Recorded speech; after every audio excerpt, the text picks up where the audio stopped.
Welcome back to the channel. This is Friendly Storm, and you are watching third part of What If Naruto Found Kushina's Secret Diary. If you enjoy this video, please like, share, and subscribe to the channel. Now, wasting no time, let's start the story. Naruto stood in front of his mirror as the morning sun rose over Konoha village. An hour earlier than usual, he had woken up with a feeling of unease about the impending battle. Since he was having trouble falling back asleep, he thought it would be best to take matters into his own hands and put on the new clothes Jiraiya had given him. His new attire included an orange shirt, an orange interior for the hood, and a black long sleeve zip-up hoodie with two thin orange stripes running down each arm. Black pants with metal plated hands, paired with matching sandals and fingerless gloves. His headband's blue cloth had been replaced with a black one, but Iruka-sensei's metal was still there. He wore arm guards and light gray shinobi shin pads on his forearms and shins, and his left leg was strapped with a scroll harness. He patted the two sealing scrolls in the scroll harness to make sure they were in place. The Uzumaki clan symbol was stamped on the front of the dark red leather shinobi chest armor, which was the final item. He felt a sense of weight as his fingers touched the slightly faded family crest. Now it was his responsibility to carry on his clan's legacy, and he had no intention of disappointing them. He patted the little journal he had sealed inside his pouch and thought to himself, today's the day. As he glanced in the mirror, he said, "Mom, Dad, I hope I have luck," and he left the apartment. Deciding to drive to the stadium, the site of the finals, by a more picturesque route. He mentally reviewed everything he would need for the impending fight as he drove. He ensured that his weapons were sharp, his scrolls were sealed, and he had a plan in place. Naturally, everything hinged on how much Neji had improved over the past month and how much he would need to change his plans at the last minute. Remembering the Sand Shinobi, he thought, yet. My true concern is Gaara. Pervy Sage claims that if he is the Jinchuriki of the One Tails, Sasuke may not be able to defeat him and he will end up like Lee. However, I don't think that will occur this time. Will I be able to defeat him if Sasuke isn't able to? He was worried until he felt a slight breeze and thought the wind was pointing his father's face and the Hokage mountain in his direction. No. I must defeat him. As he passed the hospital, he thought to himself, because he and I are the same. And I want to help him. When he saw Hinata, he blinked and bowed to the doctor as she was being released. Hi. Hinata. He exclaimed, causing Hinata to almost leap out of her body. Naruto. Kun. W. Why are you in this place? When Naruto pointed, she yelled. I'm on my way to the stadium, I've got a little time so I wanted to take the scenic route, you just got discharged? She nodded as he asked. Yeah, indeed. I'm well enough to not need to stay in the hospital, the doctors said. But I have to exercise caution and refrain from overdoing it, she remarked, letting out a sigh. He commented, that's a relief, while she flushed and fidgeted with her fingers. He asked, so, you on your way to the stadium? And Hinata gave him a nod. Yes, I see that you changed your clothes, she remarked, blushing at his new look. Yes, my old gear was destroyed during my training, but fortunately I was able to purchase some new clothes. But it lacks as much orange as I would have liked, he remarked, adjusting the clothing. I think you look cool in anything, she remarked, to which Naruto responded with a blink and a smile. Yes, I really am great. And you too, Hinata. He grinned as she flushed. She flushed and he said, so, you want to walk with me to the stadium? Naruto felt a little let down, but she responded, I would like to, but Kiba was going to meet me at the training grounds so that we'd go together. They stood in silence for a moment before he said, oh, I see. Then, how about I wait with you? Naruto. Kun, your match is up first. You can't do that. Naruto sighed and she said, I'll be alright. Yes, but not for an additional hour. Hinata flushed a deep red, but he grinned and said, I'll have plenty of time, plus I kind of like hanging out with you, you're a lot of fun. In any case. He asked, I forgot to ask, but were you okay? To her confused blinks. She nodded and he said, with Gaara. That guy, he's pretty scary, wasn't he? Yeah. She lowered her head to say. I've seen him in the forest before. He slain a group of rain shinobi. Like they were nothing, she uttered, causing Naruto to stutter. It was really scary. I really felt like I was going to die, she uttered, shivering a little. Naruto cursed himself and said, seeing him again in Lee's room. I felt that same fear again. Hinata. She shook her head, I'm sorry, but if I had known, I wouldn't have dragged you with me. He said. It's all right. He blinked and she flushed. I wasn't as scared as the last time because I was near you, she said. Now that I'm close to you, I don't feel as afraid. You give me a sense of security. She said, covering her face with her hands, and it makes me happy knowing you cared. I apologize. She shook her head and said, I didn't mean to bother you with my rambling. As Naruto merely stared before beaming. Nope, everything is okay. Hinata, I'm happy you feel that way. Thank you, he said, extending his fist. He said, and don't worry, I will always protect the people I care about, including you. As she blushed, nodded, and gently pressed her fist against his. I'm grateful for. She spoke, Naruto-kun, with a warm feeling in her heart. Just then, he and Hinata heard a bark and looked over to see Akamaru and Kiba approaching him. Hey, Hinata. What are you still doing at the hospital? I thought we were going to get together at the training grounds. He approached them and asked. Kiba. I apologize. I didn't mean to keep you waiting. Kiba shrugged as she spoke. Well, it's not a huge deal. We were just strolling by when he said, hey, is that, Naruto? And pointed out the freshly dressed Naruto. You got yourself a new wardrobe, huh? Kiba smirked and said, now you don't look like a living bullseye. As Kiba felt a blood vessel form on his forehead, Naruto said, at least I don't smell like a dog's breath. What was that? You've heard me. Dog breath. Noodle noggin. Fleabag. Enough. Hinata yelled abruptly as Kiba and Naruto both snapped at her, startling the young child as well with her unexpected outburst. She apologized, I'm sorry, but please don't fight, as Kiba and Naruto nodded gradually. They both gave each other a glare and said, oh. Okay. Naruto, what are you doing here at all? Though Naruto nodded, he asked, shouldn't you be at the stadium? He replied, I was just on my way when I ran into Hinata, and figured I would walk with her, to Kiba's raised eyebrows. Really, huh? You two have been so close since when? He asked, making a gesture between them. Before, you two could barely talk to each other. Well, I went to Hinata to ask for advice regarding Neji. After we spoke, things got serious. It's great to hang out with her. Kiba raised an eyebrow at what he said, grinning. I observe. Well, we might as well move on since we're all here, right? As Hinata and Naruto nodded, Kiba spoke.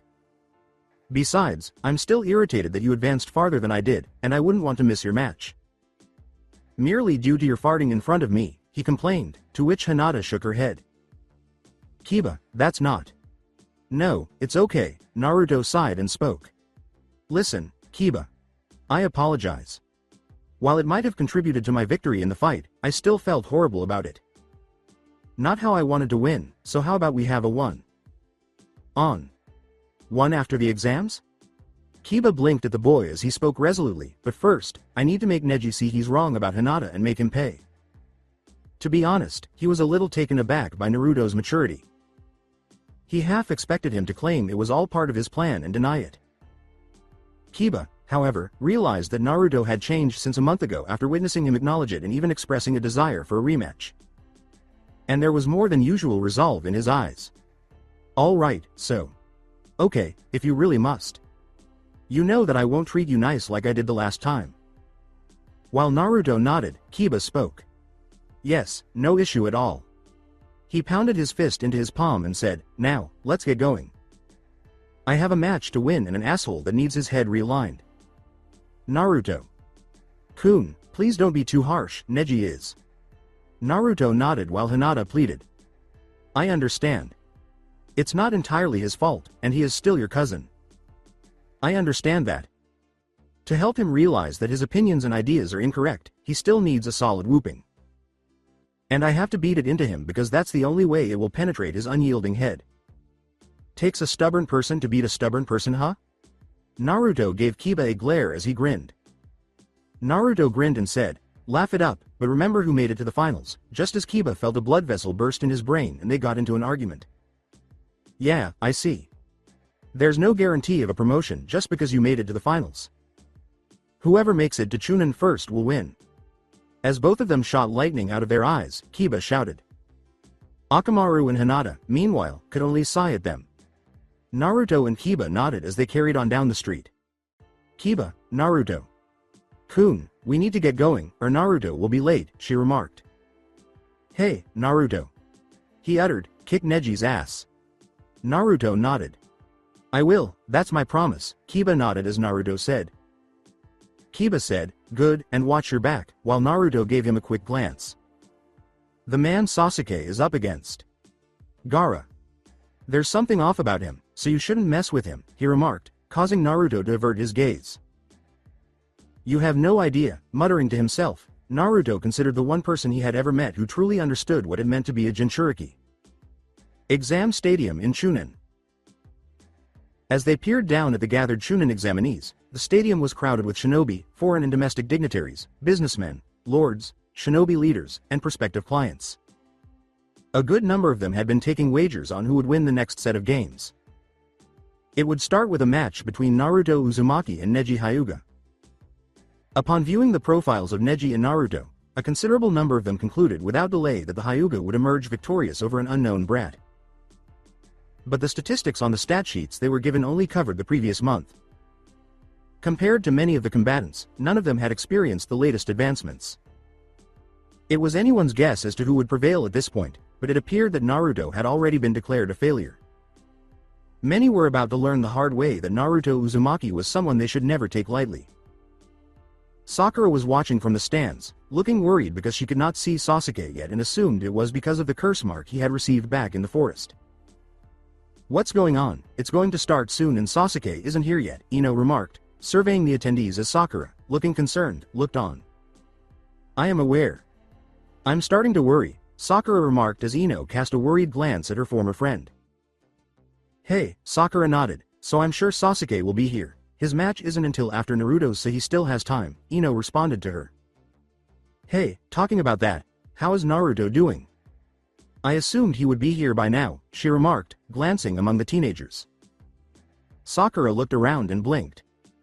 "You'd think we'd have spotted him wearing that much orange," she said. "Hey, you're accurate. Naruto is where? He never seems to be late for anything, so I could have sworn he was first up." "Hold on a moment," she said, peering between the black and the red chest to reveal spiky blonde hair. "Ino, I believe." She said, "I believe that to be Naruto," and Ino blinked. "Huh, what are you talking about?" Sakura gestured and Ino inquired. "I think I can see a hint of orange there, on the person in the red and black, but..." As Ino took a closer look, she remarked, "I believe that to be Naruto." "Hey, I believe you to be correct." Ino commented, "Whoa, he looks kind of cool in black," as she examined the Uzumaki. "Who would have guessed?" She crossed his arms and remarked, "He's still not as cool as Sasuke is. I fear that this is the best he will get, even with his new appearance." "I'm sorry, Sakura, but I think Neji is the winner," she said, to Sakura's blank stare. "No, something isn't the same." Sakura glanced at her teammate, thinking. Gazing at him, she thought, he's not just dressed differently, there's something else. While he was wondering where Sasuke was, Naruto, on the other hand, was surveying his surroundings. He'd lined up with the others, having arrived on time. Not even his sensei was visible, nor was his teammate. Did Sasuke not heal fully in time? Where is he? Naruto looked around, observing. That Teme ought to arrive on time. Or perhaps it would be best if he was. I'm not sure if he can defeat Gaara if they have to battle. He thought to Neji, who didn't even look at him. "No, just relax, I'm sure Kakashi-sensei knows what he's doing, you need to stay focused on your match." Conversely, Shikamaru observed that the man who had defeated Choji and was wearing bandages and a metal gauntlet was not there. That guy from Dosu isn't here either, Shikamaru thought to himself as he silently took in his surroundings. Genma Shiranui, standing in for his departed comrade, said, "Hey, pay attention and face the customers. You guys are the main event stars in this tournament." Naruto nodded as he said, "You have to put on a good front because you represent the best of your villages. Alright, now is the time for me to shine if I want to move up to Chunin. Demonstrate them how much I've changed, and most importantly." He scowled at the assembly. "Present myself to them." The third Hokage, meanwhile, was sitting in his seat in the cage's box, examining the examinees. His eyes roamed over all the potential shinobi that wished to be promoted to Chunin, and his eyes fell upon Naruto Uzumaki. Naruto, he really does resemble Minato right now. It looks like he's changed a lot since receiving this new training. To be promoted, though, is that enough? Well, that remains to be seen, he thought before he noticed Sasuke was still missing. He asked, looking at Rado, the leaf shinobi next to him, who nodded. "Sasuke still hasn't been found yet?" He leaned closer to the cage and said, "We have several teams of Anbu looking all over the village for Sasuke. But so far none have been able to locate him." While Sarutobi hummed to himself, Rado remarked, "He might already be in the hands of Orochimaru. If that is the case, we might never be able to find him." After saying, "Understood. But there is still a little more time left, he may be running late with Kakashi. The man has unfortunately picked up on Obito's tardiness," he turned to face the Cage and his group who were following him. As the Cage gazed at the elderly man, he said, well. Lord Cage, it's an honor to meet you again." The three Sand Shinobi glared at their father inside the stadium. Gaara glared particularly fiercely because he hated the man who had turned his life into a living hell. Naruto could almost feel the hatred in him, so he noticed the glare. However, he had faith in his father's ability to control the nine tails and knew that his father loved him. The third Hokage grinned as the Cage sat down next to Sarutobi. He said, "You must be very tired after traveling so far," to which the Cage shook his head. "Not at all. I'm glad the finals are being held in the village. Even though you are still young, I'd imagine it would be quite difficult to travel to another place. Shouldn't you retire and elect the fifth Hokage by now?" He asked as Rado stared at the cage, who was Sarutobi, though, just laughed. "I'm not that old, I've still got a few more years left in me. I still plan to be Hokage for a few more years." He laughed. Meanwhile, behind his mask as the Cage, Orochimaru smirked as he sat near his former mentor. "That's correct, old man, laugh it up." Sarutobi rose to address the gathering, grinning beneath his mask. "By the end of the day, the village hidden in the leaves will be no more, and the line of cages will die with you. Old man. Thank you everyone for coming. It is my great honor to welcome you all to the final rounds of the Chunin exams. There are 8 promising shinobi that have made it through the preliminaries. They are the best of what each village can bring to the table, and we hope to see them advance to the rank of Chunin. Please stay and watch until the end," Sarutobi said as he returned to his seat. As Genma turned to face the 7 in the arena, the Cage remarked, 8? I see that one appears to be missing. Before we begin, I'd like to announce the match selections, he said as he showed them a piece of paper with all 8 of them. Naruto glared as Genma said, "Check who you are fighting to see if your match is correct. It seems strange, I was meant to play one more match after Dosu. He must have forfeited, though, if he isn't here. Why not make the announcement earlier?" As Shikamaru checked his name placement and saw that he was now facing Temari in the 4th round, he pondered. Raising a hand, Naruto said, "Excuse me? What about Sasuke? He's not here yet, what happens to him?" He asked as Genma sighed. If he's not here before his match starts, then he is automatically disqualified. Which means Gaara will advance to the next round, and then fight either you or the Hyuga, Genma said with a nod. Sasuke couldn't possibly miss his match, which makes this strange. Where are he and Kakashi-sensei? He's similar to me in that he won't back down from a fight. The Sand Ninjas were concerned that Gaara might have killed Sasuke, while Naruto pondered and thought about his teammate. Neji said, "It's highly likely that he will fight me," while Naruto turned to glare. He smirked mockingly and turned to face Naruto. "Our fight will be meaningless. Fate has already decided the outcome," he declared. With a glare back, Naruto clenched his fist. But rather than snapping, he exhaled deeply and let go of his rage. No, he's just attempting to agitate you. Naruto told himself, don't fall for it, as memories of the genjutsu trick flashed through his mind. He thought, I won't make that mistake ever again, as Neji raised an eyebrow but dismissed it. Don't count your chickens before they hatch, Genma advised before he looked at the 7. Now this arena is different from the previous one, but the rules are the same. In which there are no rules. You fight until either you die or one of you forfeits. But if I determine the fight's over, I'll step in and stop you, understood? He stated. After saying, now the first match is between Uzumaki Naruto and Hyuga Neji. You two stay here, the rest will follow me, he led the others to the observation platform. Everyone in the stands was debating their opinions about the next game. This will be good, Kiba remarked as he sat down next to Hinata, who was tensely observing and concerned about what might occur. Sakura was staring at her teammate when Ino remarked, hate to say it, Sakura, but against Neji, Naruto doesn't stand a chance. One of the nobles, holding his betting ticket, remarked, this will be the easiest bet I've ever made.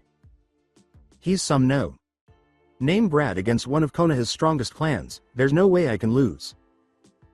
As Hinata glared at those making fun of Naruto, his comrade said, I hear that, let's go celebrate at the tavern after this.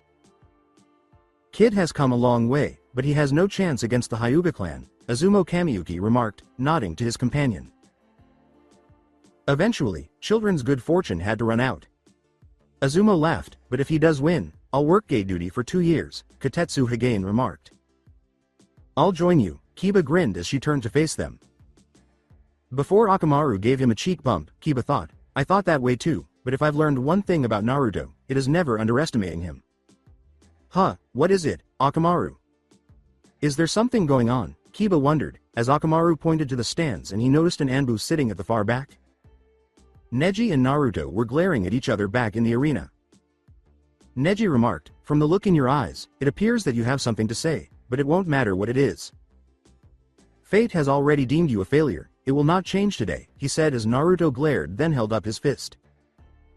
Glaring into the boy's eyes, Neji activated his Byakugan and said, as I told you before, you are going down. As he slid back into a fighting stance, his hand reaching behind him for his shuriken pouch. He assumed the Hyuga fighting stance, thinking, he's not like Nata, there's no hint of doubt. But that just makes it more worthwhile, it will be fun to watch you fall apart when you face reality. Neji, it's up to you to face reality.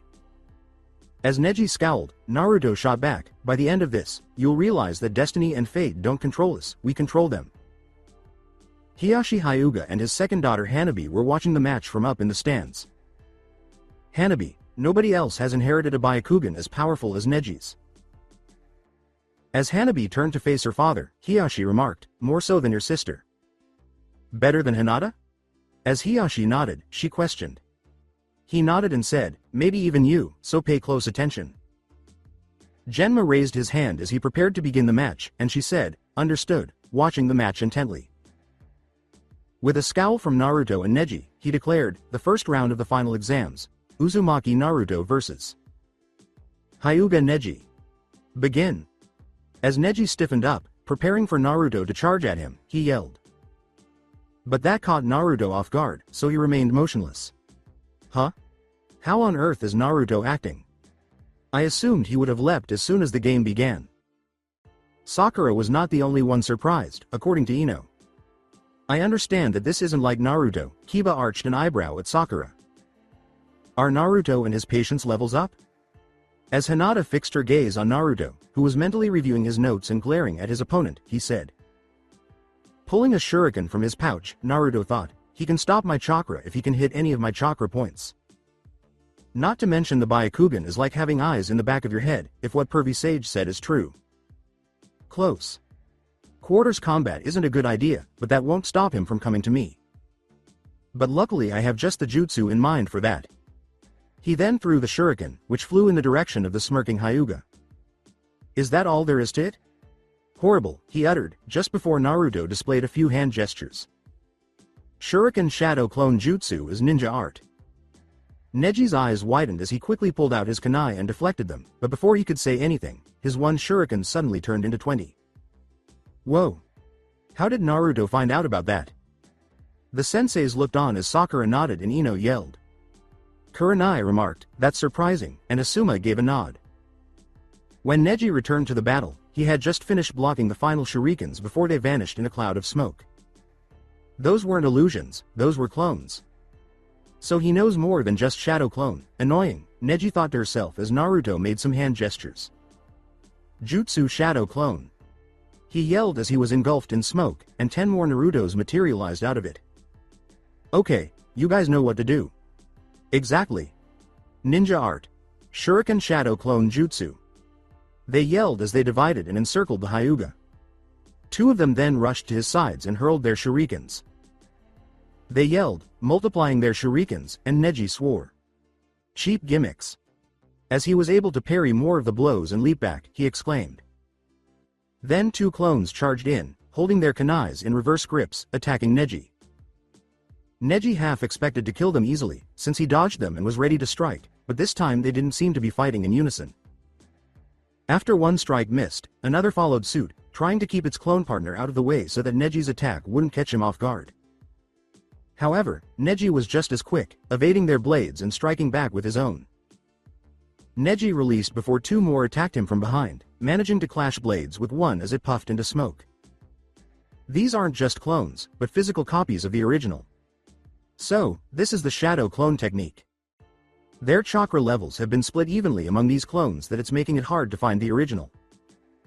And there's something different, they aren't just rushing me recklessly, they're organized. One attacks, the other follows up, then the other pulls away, they're keeping me off balance. Neji exclaimed before 2 more attacked him from behind. Hey, Naruto is behaving strangely. He's not trying to dogpile himself, nor is he charging in. Shino nodded, and Shikamaru observed, they're coordinating their attacks and moving in time with one another. Well, it appears that Naruto made wise use of his month of training, Shino remarked as the Sand Shinobi looked on. Asuma observed the match and remarked, this is different from before, I think Neji might be in trouble. Though Neji is still stronger than Naruto, I kind of agree. Neji was trying his best to avoid the clones' sync attack and their blades. If it had been a month ago, he would have been able to easily dispatch the old Naruto's reckless clones. But, as Kurenai and others assessed his skill, they said, it will be a close call. He turned to a clone that was far away from the fighting and grinned, saying, this is not the same annoying brat from a month ago, this one is different. His tactics are more refined and he's doing his best to avoid me and keep me on the defense. But while these clones are attacking me, the original must be. He smirked and rushed, saying, there. Of course, he'd put himself furthest from the battle while sending in his clones to keep me off balance, clever but futile. I'll aim directly for the true you. He shouted as Naruto's eyes widened and 2 clones got in front to defend him. Huh. That just strengthens my suspicions. The original is you. He yelled as he succeeded in slicing through the clones and struck Naruto in the chest with a palm strike. Neji grinned and winked as Naruto gave a loud cough. Naruto then grabbed Neji's arm and grinned while looking up. Are you interested in betting? He uttered, just before Neji observed something transpiring within Naruto. His left arm smoked slightly as he landed back from the explosion. Wait. The chakras is not dissipating, it's building up, why would? Shit. He yelled as he attempted to palm strike Naruto off him, only succeeding at the last second before Naruto's body exploded and Neji was flung back. How absurd is that? As the boy burst, Kiba and probably the majority of the stadium almost yelled. Naruto. Kun. Hinata cried out in shock, but she sighed with relief when she saw that Neji was holding an injured hand and that the explosion was simply a clone. Whoa. What on earth was that? As Sakura and Ino gaped at each other, Ino exclaimed, did Naruto just explode? Turning to face Sakura, Ino yelled, Sakura, did you know he could do that? Sakura shook her head and asked.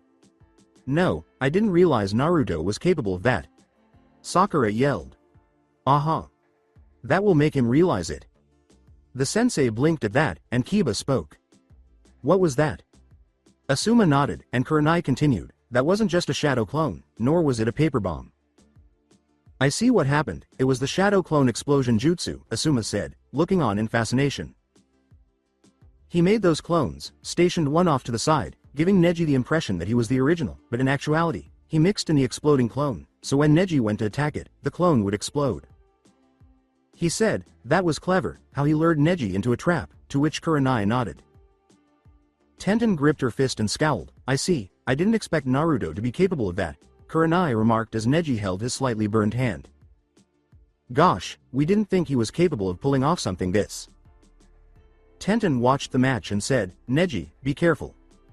Sarutobi laughed while watching the match from up in the cage box. An exploding shadow clone is remarkably similar to a standard shadow clone. Thus, it eluded the Byakugan's detection prior to its activation. Sarutobi gave a nod, and the Kazekage remarked, you have quite the genin there, Lord Third. He turned to face Neji and said, how will you handle this, Neji? Naruto has always been one of constant surprise, indeed. Good plan with the exploding clone, Naruto.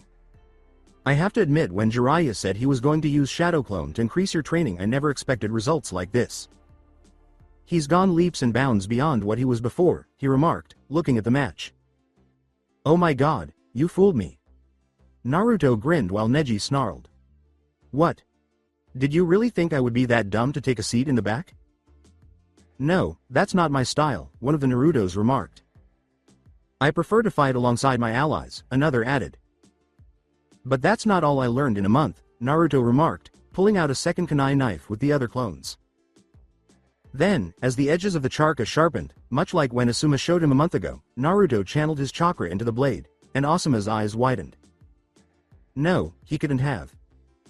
As Naruto charged towards Neji, the latter was compelled to draw out a kunai to deflect the blade. However, as the blade sliced through Neji's shirt, causing a large gash, his eyes grew wide. Oh no. It's wind.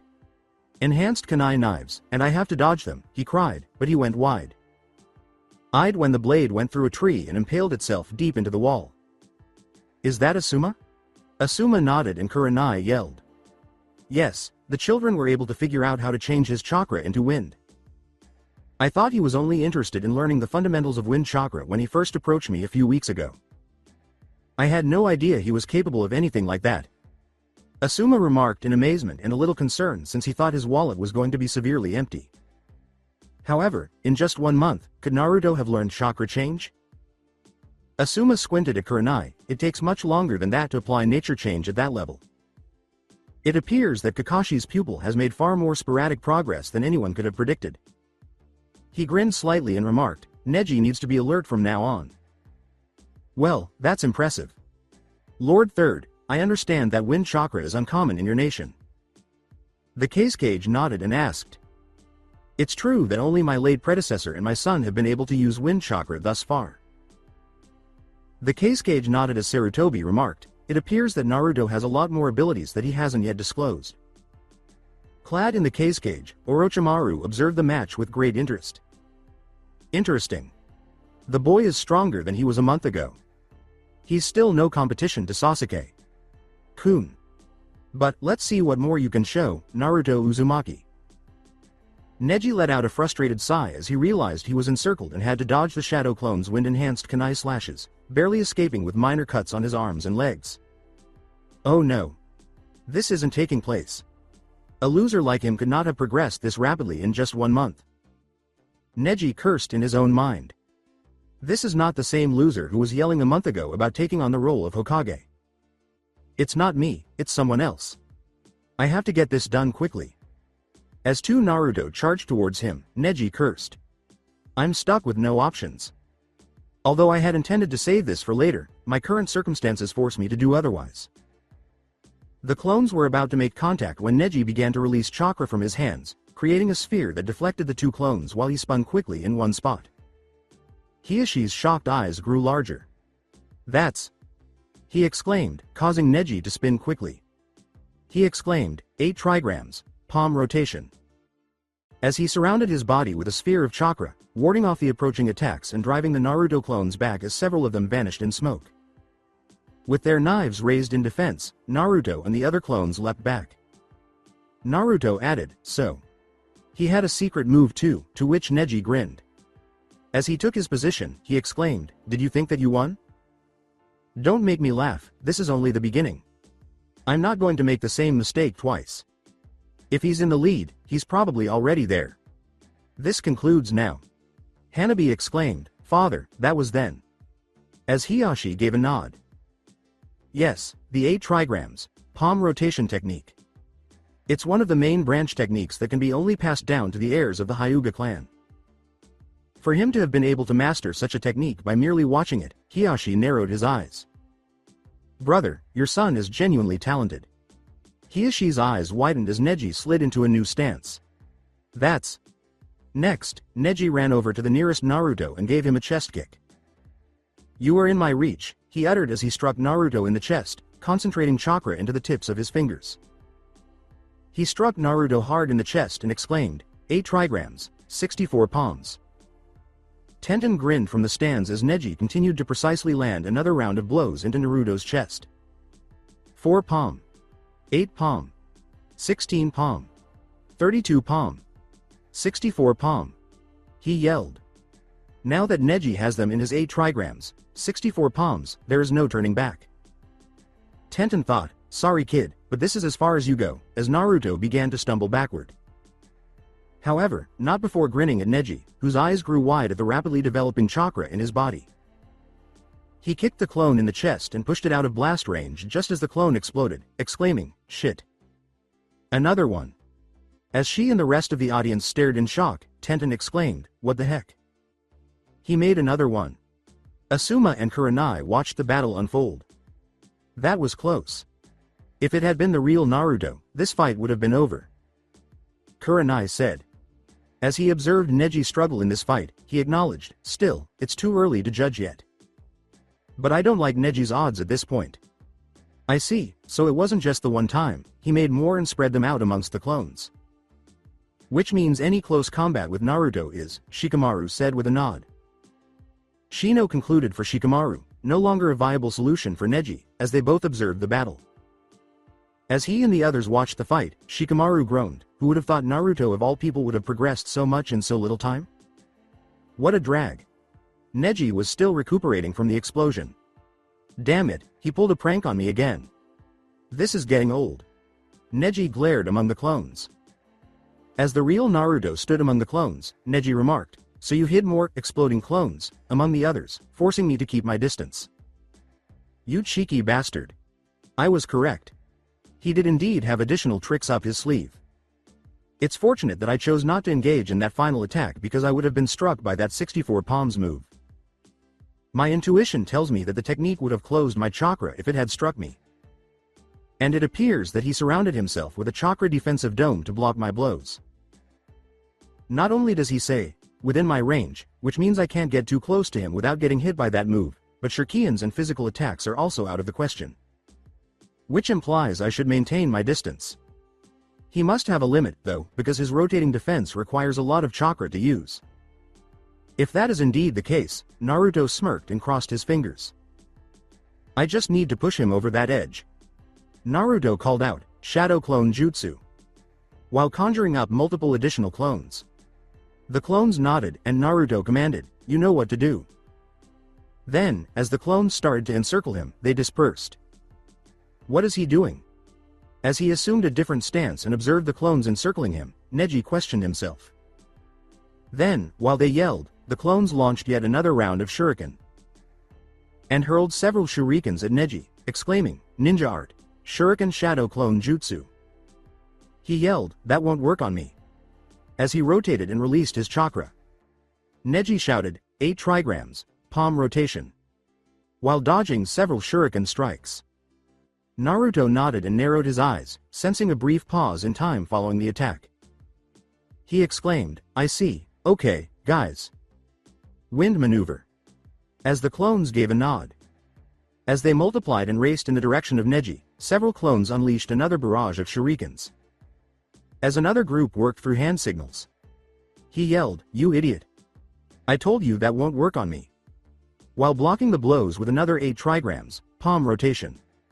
Sakura shook her head and Ino questioned, what is Naruto thinking? He knows that won't work, so why is he trying it again? Sakura remarked, I don't know, but if I know Naruto, he has a reason for it, as Asuma squinted. He couldn't have made those hand gestures. Neji slowed down from his spin, deflecting the attacks, when all of a sudden he heard two Narutos yelled, "Wind style, great breakthrough," as they inhaled deeply and unleashed a powerful gust of wind that knocked Neji off his feet. He yelled, "What?" And two Naruto clones charged at him, both of them making hand signals while yelling. They exclaimed, "Wind style, great breakthrough," and let loose another burst of air that knocked Neji backward. Sakura stared in shock as Ino exclaimed, "Whoa! Naruto knows wind jutsu. I think he might win this." Tenten was astounded herself, having never witnessed Neji pushed to such an extent. As her father narrowed his eyes and raised his Byakugan, Hanabi said, "Father, what is happening? How is Neji losing?" It would seem the Uzumaki has discovered there is a small gap after Neji uses the palm's rotation technique. Using his shadow clones, he has created a synchronized attack system. One set of clones uses the Shadow Shuriken Jutsu to force Neji into deflecting the oncoming attack. After this he follows up with his Wind Jutsu, leaving Neji very little time to bring up another 8 trigrams, palm rotation. With the fact that he has hidden exploding clones amongst the clones that can't be detected amongst the others, he's made it nearly impossible for Neji to attack the Uzumaki without potentially hitting another exploding clone. He's more observant than I give him credit for. Hiyashi looked at the match. Asuma said, "The tactics are rather clever. This is different from the Naruto from a month ago, while he and the sensei were watching the fight." Kurenai questioned, but how was he able to accomplish such a level of growth within a month? As she observed Neji straining under Naruto's onslaught of jutsu combos. Looking at Neji struggling, it would appear that Kakashi had trained his students rather well, Asuma remarked. Asuma and Kurenai watched on. "This is one fight you will have to push yourself if you want any chance of winning," Asuma remarked. Neji recovered enough to stand up again in the battle, only to have more shadow clone shurikens thrown at him by another pair of Naruto. He managed to deflect the projectiles and exclaimed, 8 trigrams, palm rotation," only to be hit by another gust of wind. He cried out, "Arg!" as he fell to the ground and had to use 8 trigrams, palm rotation once more to stop the shuriken. His chakra levels were dropping dangerously, and he could feel himself growing more lethargic. The frequent application of 8 trigrams, palm rotation was beginning to take a toll on his chakra. Not to mention that he had little chance of finding the original among the clones without running the risk of running into another exploding clone, in addition to having to dodge the wind. Enhanced shuriken and kunai. The Hyuga fell victim to a trap. He deflected another volley of shurikens and yelled, "Damn it. This is not happening. A loser like you could never defeat me. You were destined to lose from the moment you were born." Before being blasted by the wind. Together with his clones, Naruto yelled, "Will you shut up about that?" As he raced to Neji with a wind kunai and managed to cut his arm, Naruto the clone exclaimed, "There's no such thing as destiny and fate. That kind of nonsense is only going to get you killed. With your eyes, you should see that there is more to life than some predetermined fate." Before more shurikens were thrown and Neji withdrew. His headband came off and his birdcage seal was visible. "You have no idea what you're talking about," he yelled. Neji smiled because of that pause in thought. He pointed to the mark and exclaimed, "You see this mark? It's proof that my life is tied to an inescapable fate. Everyone branded with this mark is destined to die for the main branch. It's no use trying to escape it. Fate has already deemed it so," he said while shaking his head. "You still don't get it. Look, I know why you hate the main branch. Hinata told me about what happened to your father, but that's no way to treat someone from your own family. Hinata had no control over what happened, and even she hates the birdcage seal.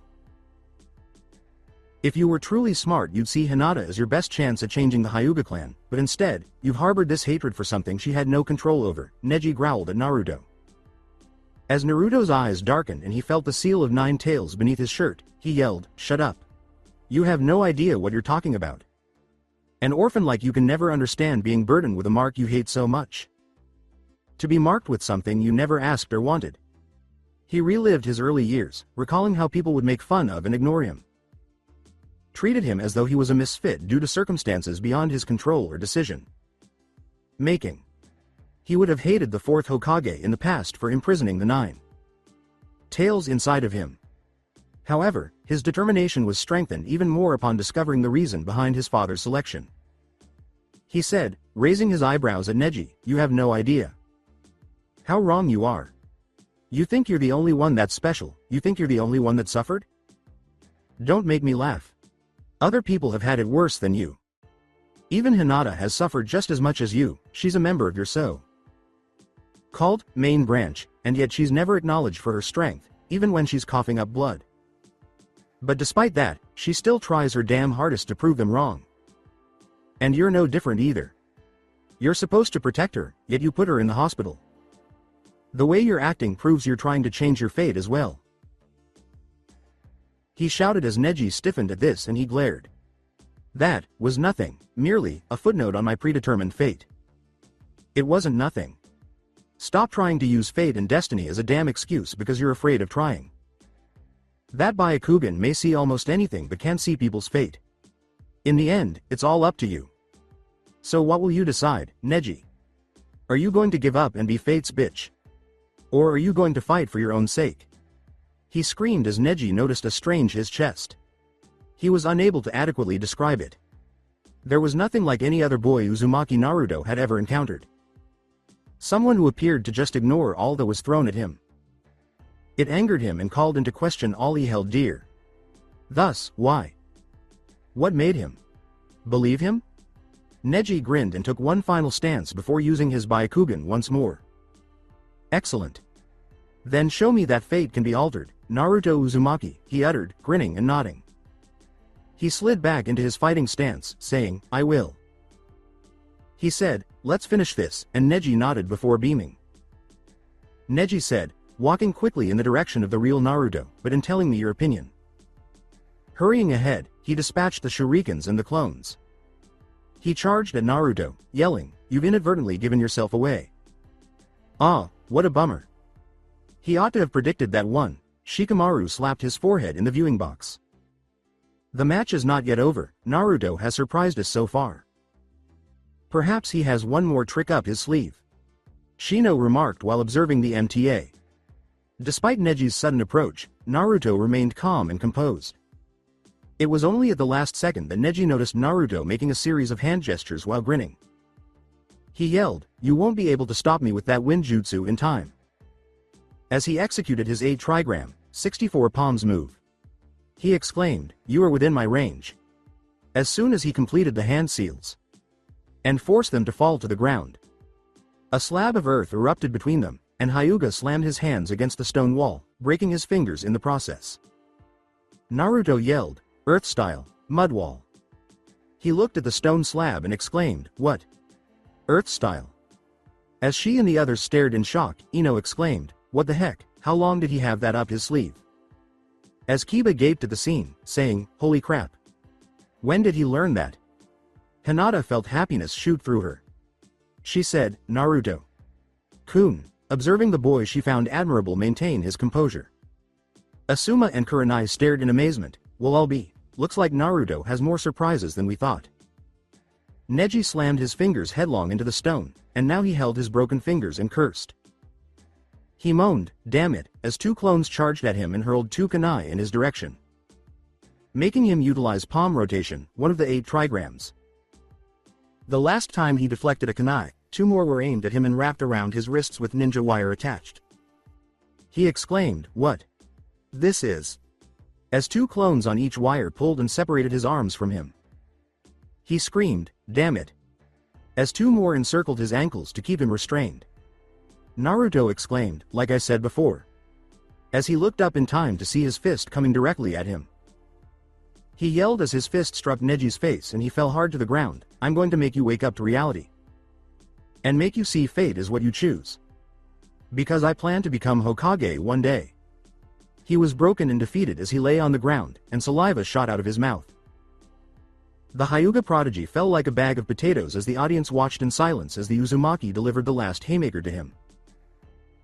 The few who had taken a wild chance on the Uzumaki had simply become richer than before, while the Hyuga in the stands were astounded that someone had defeated their Byakugan and techniques. These others had gone white as sheep at the loss of their money. The once deadliest member of the academy put on a powerful show that left even those who knew Naruto in disbelief. Neji looked up at the sky while Naruto stood over his vanquished opponent. He was unable to move a single muscle in his body, and his fingers were sprained and possibly broken. I see, so destiny has decreed you the winner. I should have known. You mastered the shadow clone jutsu after all. What chance did I have? Neji responded to Naruto. A funny thing is that I failed the Chunin exam 3 times, he remarked, causing Neji to look up in mild shock. Every time I failed in the last portion of the exam, no matter how hard I tried I always failed it because I could never use my worst jutsu. You want to know what it was? A simple clone jutsu, he said with his eyes widening. Neji nodded and stared at the boy in front of him. You keep saying that destiny can't change, well I say you're wrong. Because if I believed the same as you, I would have quit long ago. So don't say a loser like me can't change my fate when you aren't a loser, he said. Neji sighed, acknowledging his defeat, but he was still happy. I see. With a sly smile on his face, Genma gestured to the stadium. Winner of the first round, Uzumaki Naruto. There were mixed reactions when it was revealed that Naruto Uzumaki had defeated the prodigy Neji Hyuga in their first match. Naturally, the majority were shocked, especially the ones who had wagered against the Uzumaki. Then, with loud cheers, some had placed bets on him. However, the people who knew him best, like Sakura and Kiba, were among the first to applaud, cheering loudly before the rest of the audience did. Sakura was yelling out, "Yay! Naruto won!" for her teammate, while Ino just looked on in shock. Ino whispered, "Unbelievable, I didn't think he could pull it off," while Sakura simply grinned. Sakura remarked, "Yeah, Naruto has a way of surprising you," as she peered among the Naruto supporters. Kiba exclaimed, "Way to go, Naruto!" to the assembled crowd, and Hinata grinned broadly at her idol. Hinata exclaimed, "Thank goodness," her relief and happiness at her crush's victory over her cousin. Azumo and Katetsu gave the child a round of applause, saying, "Hard to believe the kid won." He said, "I guess he isn't what we thought he was after all," and Katetsu gave him a nod of approval. Katetsu said, looking at him, "Yeah. But you know this means we'll be on gate duty, right?" Before hanging his head. Sakura was envious as she turned to face Naruto and the people who were yelling his name. "Naruto, you're growing stronger every day," she thought to herself as she compared it to all the times Naruto had stood up for himself and how far he had come since they had graduated from the academy. She felt that while Naruto had been getting stronger, she had become stagnant. And now she felt even more stuck, following this enormous growth in just 1 month.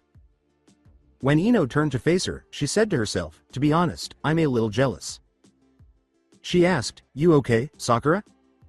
As Sakura nodded and broke her reverie, she looked back at her teammate and said, "I'm fine, Ino." Shikamaru, meanwhile, was in the viewing box with the others and moaned.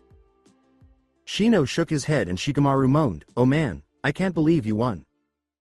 I thought Naruto was a lazy ass type like me?" Shino looked at the Uzumaki and remarked, "Lazy ass type? Somehow I don't think you and Naruto were ever the same. He always proclaimed he would become Hokage, that doesn't come from being a lazy type. And seeing the progress he made in only a month, I think we can agree he works harder than anyone," he said with a sigh. "Yeah, suppose you're right, this just puts greater expectations on the rest of us, what a drag," Shikamaru grumbled. Asuma spoke, "I have to admit, I didn't see that coming," while Kurenai observed. Who would have thought Kakashi's student would win against the Hyuga prodigy, and Naruto of all people? Asuma shrugged and Kurenai said, "It was surprising, to say the least, but how did he get so strong with only a month?" Kurenai crossed his arms and said, "No clue, something we need to ask Kakashi about." "But, will it be enough to promote him? To be honest, I'm not sure. He's changed a lot in the last month, that's for sure. His tactics and ninjutsu arsenal have improved and he wasn't as reckless as he was against Kiba.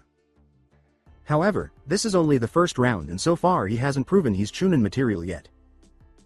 We'll just have to see when he faces either Sasuke or Gaara, if Sasuke shows up," she said with a nod. Hiyashi, meantime, knew what he had to do when he glanced at his nephew. Father got up and Hanabi said, "Father?" He said, "I apologize, but I have to see Neji. I will be back soon." And walked out. Naruto noticed the large number of people applauding his name as he glanced up at the crowds. He was proud of himself for having prevailed and for having his efforts recognized. However, he was aware that this was only a temporary stop on the lengthy journey to become the Hokage. He turned to face Hinata, smiling and waving straight at her. She gave a little eep, but Kiba smiled and waved back. She felt awful for her cousin, though, as she glanced between Naruto and Neji. When Naruto saw this, he realized. Hinata still felt sorry for Neji, in spite of what he had done. Then, Naruto approached and picked up Neji, putting his arm over his shoulder. With a gesture toward the stand, Naruto asked, "Why? Why are you?" Naruto spoke, "Hinata cares about you, even though you were a jerk to her," as Neji raised her head to the crowd and noticed the worried expression on her face. "Hinata told me about her family, that even though they're cold she cares about them deeply, even if they don't. So remember that the next time you act like a jerk. Besides, you may have been my opponent today, you're still a shinobi of the Hidden Leaf. So we have to help each other," Naruto said as he brought Neji to the medical ninja on his way. Neji remarked, "Uzumaki, you are a strange one," and Naruto nodded. As he placed Neji on the stretcher, Naruto uttered, that I am. Sarutobi grinned upon witnessing Naruto's camaraderie with his vanquished adversary. He smiled and said, "Naruto, you have really grown as a shinobi, and I know that your parents would be so proud of you right now." Orochimaru, disguised, was staring at the boy. What a fascinating turn of events. In just 1 month, the 9-Tails brat has grown a lot. Rado regarded the case cage with suspicion, while Orochimaru thought with a dark grin, while still not as appealing as Sasuke, he could pose a potential threat in the future. But regardless, after today his life and the life of the village will soon meet their end. When Naruto arrived at the weighing area, Shino and Shikamaru welcomed him. He approached them and exclaimed, "Hey guys." Naruto smiled and Shikamaru said, "Hey, you surprised the rest of us. How did you manage to get so strong in only a month?" "He, trade secret," Shikamaru rolled his eyes and Naruto laughed. He asked, "So, is Sasuke here yet?" As Shino and Shikamaru shook their heads. "That's strange, I swear I saw him here on time." "You don't think that much." Naruto and Shikamaru turned to face Gaara, who was giving him a fierce look. Naruto kept his gaze fixed on the redhead, and Shikamaru said, "No idea, but I'm sure Sasuke is fine." He gestured to the agitated crowd and said, "In any case, he needs to be here soon or else it won't matter. Just look at the crowd. Hey. What's going on? Start the next match already. I paid good money for this." Many of the agitated spectators yelled, "When is the next match going to start? I paid good money for this." As he and the Hokage peered out over the stadium, the case cage remarked, "It would seem that the crowd is getting worked up." Rado leaned over to Sarutobi and asked, "Has Sasuke Uchiha arrived yet?" "We still haven't found him yet, nor have we heard anything from Kakashi, and we still have Orochimaru to worry about. Before people make a fuss, it is my opinion that he should be disqualified." "With all due respect, Lord Third, he failed to show up on time and shows poorly on his character," Rado said with a nod. The Sand Ninja was getting impatient, so Sarutobi said, "Very well, as the rules state. For failing to turn up in time, Sasuke Uchiha will be disqualified." Tamari shrugged and Kankuro said, "Kai, this is bad. If he doesn't show up, what happens to the plan?" Tamari uttered, "I don't know, since they had no idea what would occur." However, the case cage intervened before the Hokage could declare Sasuke's disqualification. Sarutobi raised an eyebrow and the case cage said, "Lord Third, may I request that we postpone Sasuke's match just a bit longer before making a dissection?" With all due respect, Lord Case Cage, Sasuke Uchiha failed to show up in time. Anyone that doesn't take punctuality lightly isn't ready to be a Chunin, no matter how good they are. Unless there is a good enough reason to give to the lords and shinobi leaders why we should postpone his match, we should proceed without him, Rado said. As Sarutobi and Rado raised an eyebrow, the case cage remarked, "I see, I shall accept that answer." However, the main reason the shinobi leaders and the lords came here in the first place was to see the last of the Uchiha in action.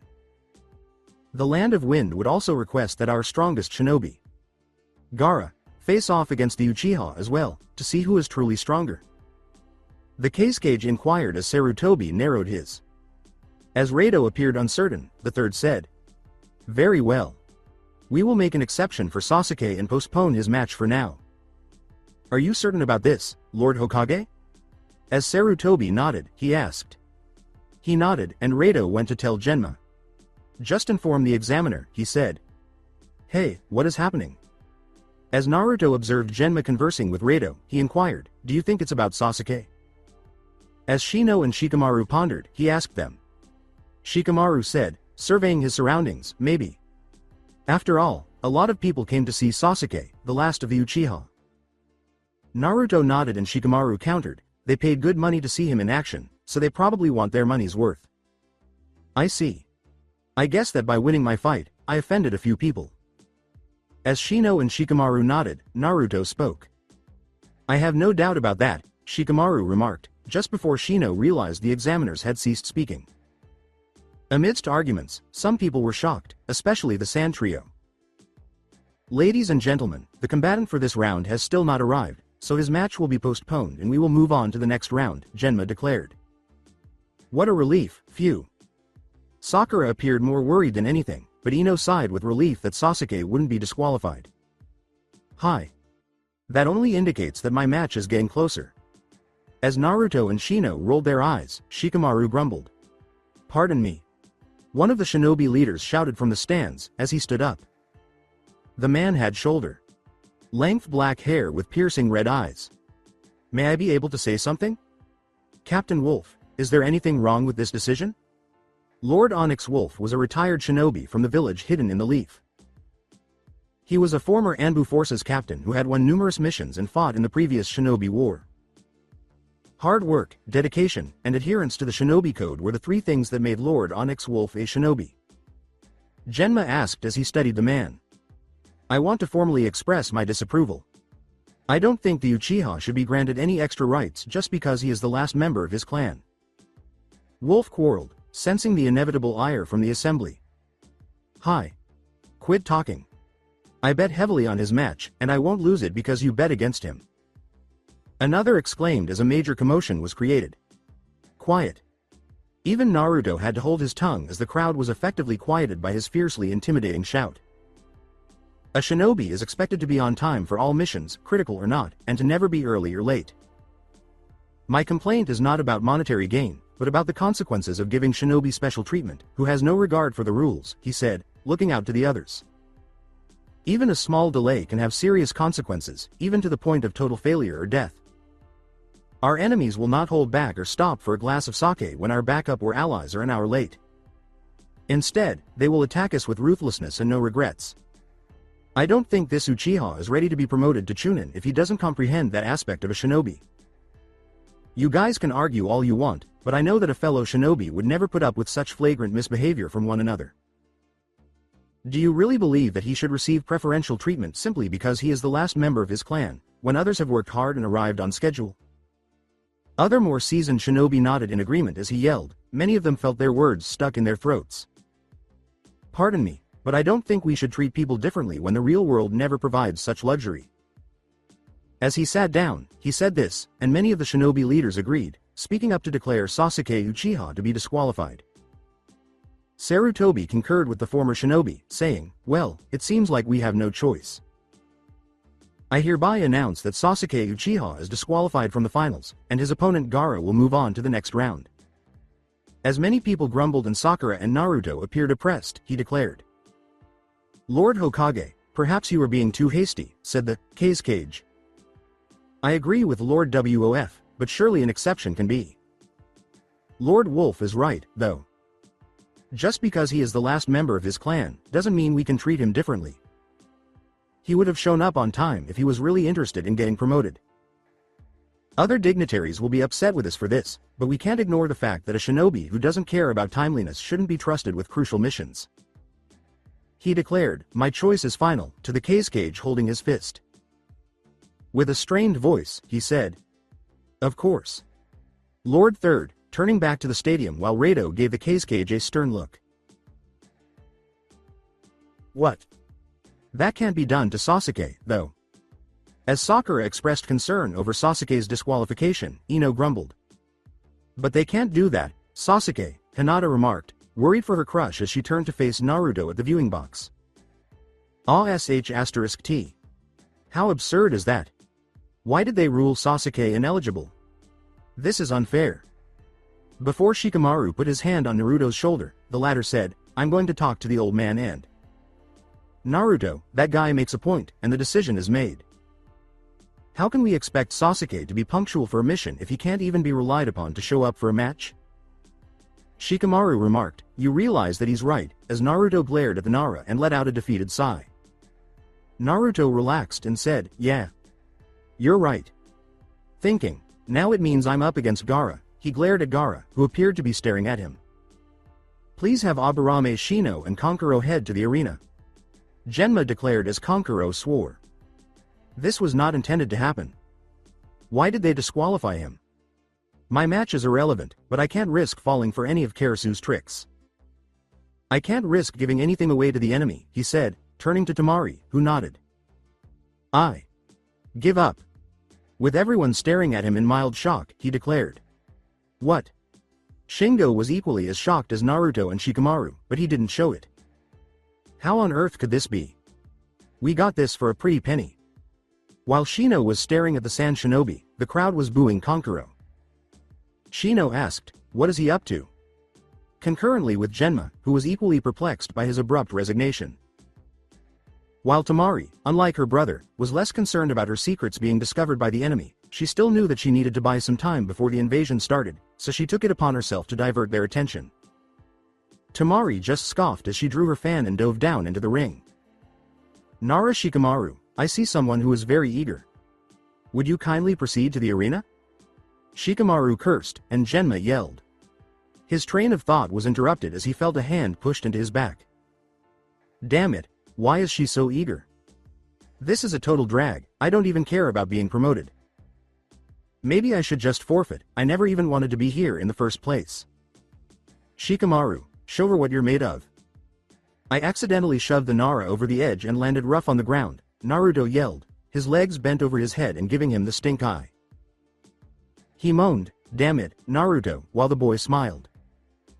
It seems like Shikamaru is upset with you, Shino remarked, to which Naruto shrugged. I can't be the only Leaf Shinobi left in the finals, so this will be beneficial for him, I suppose. Nevertheless, I feel like I should make up with Shikamaru later, don't I? Shino said, yes, yes you do, as Asuma and Kurenai peered down at the match. It's hard to think Sasuke was disqualified.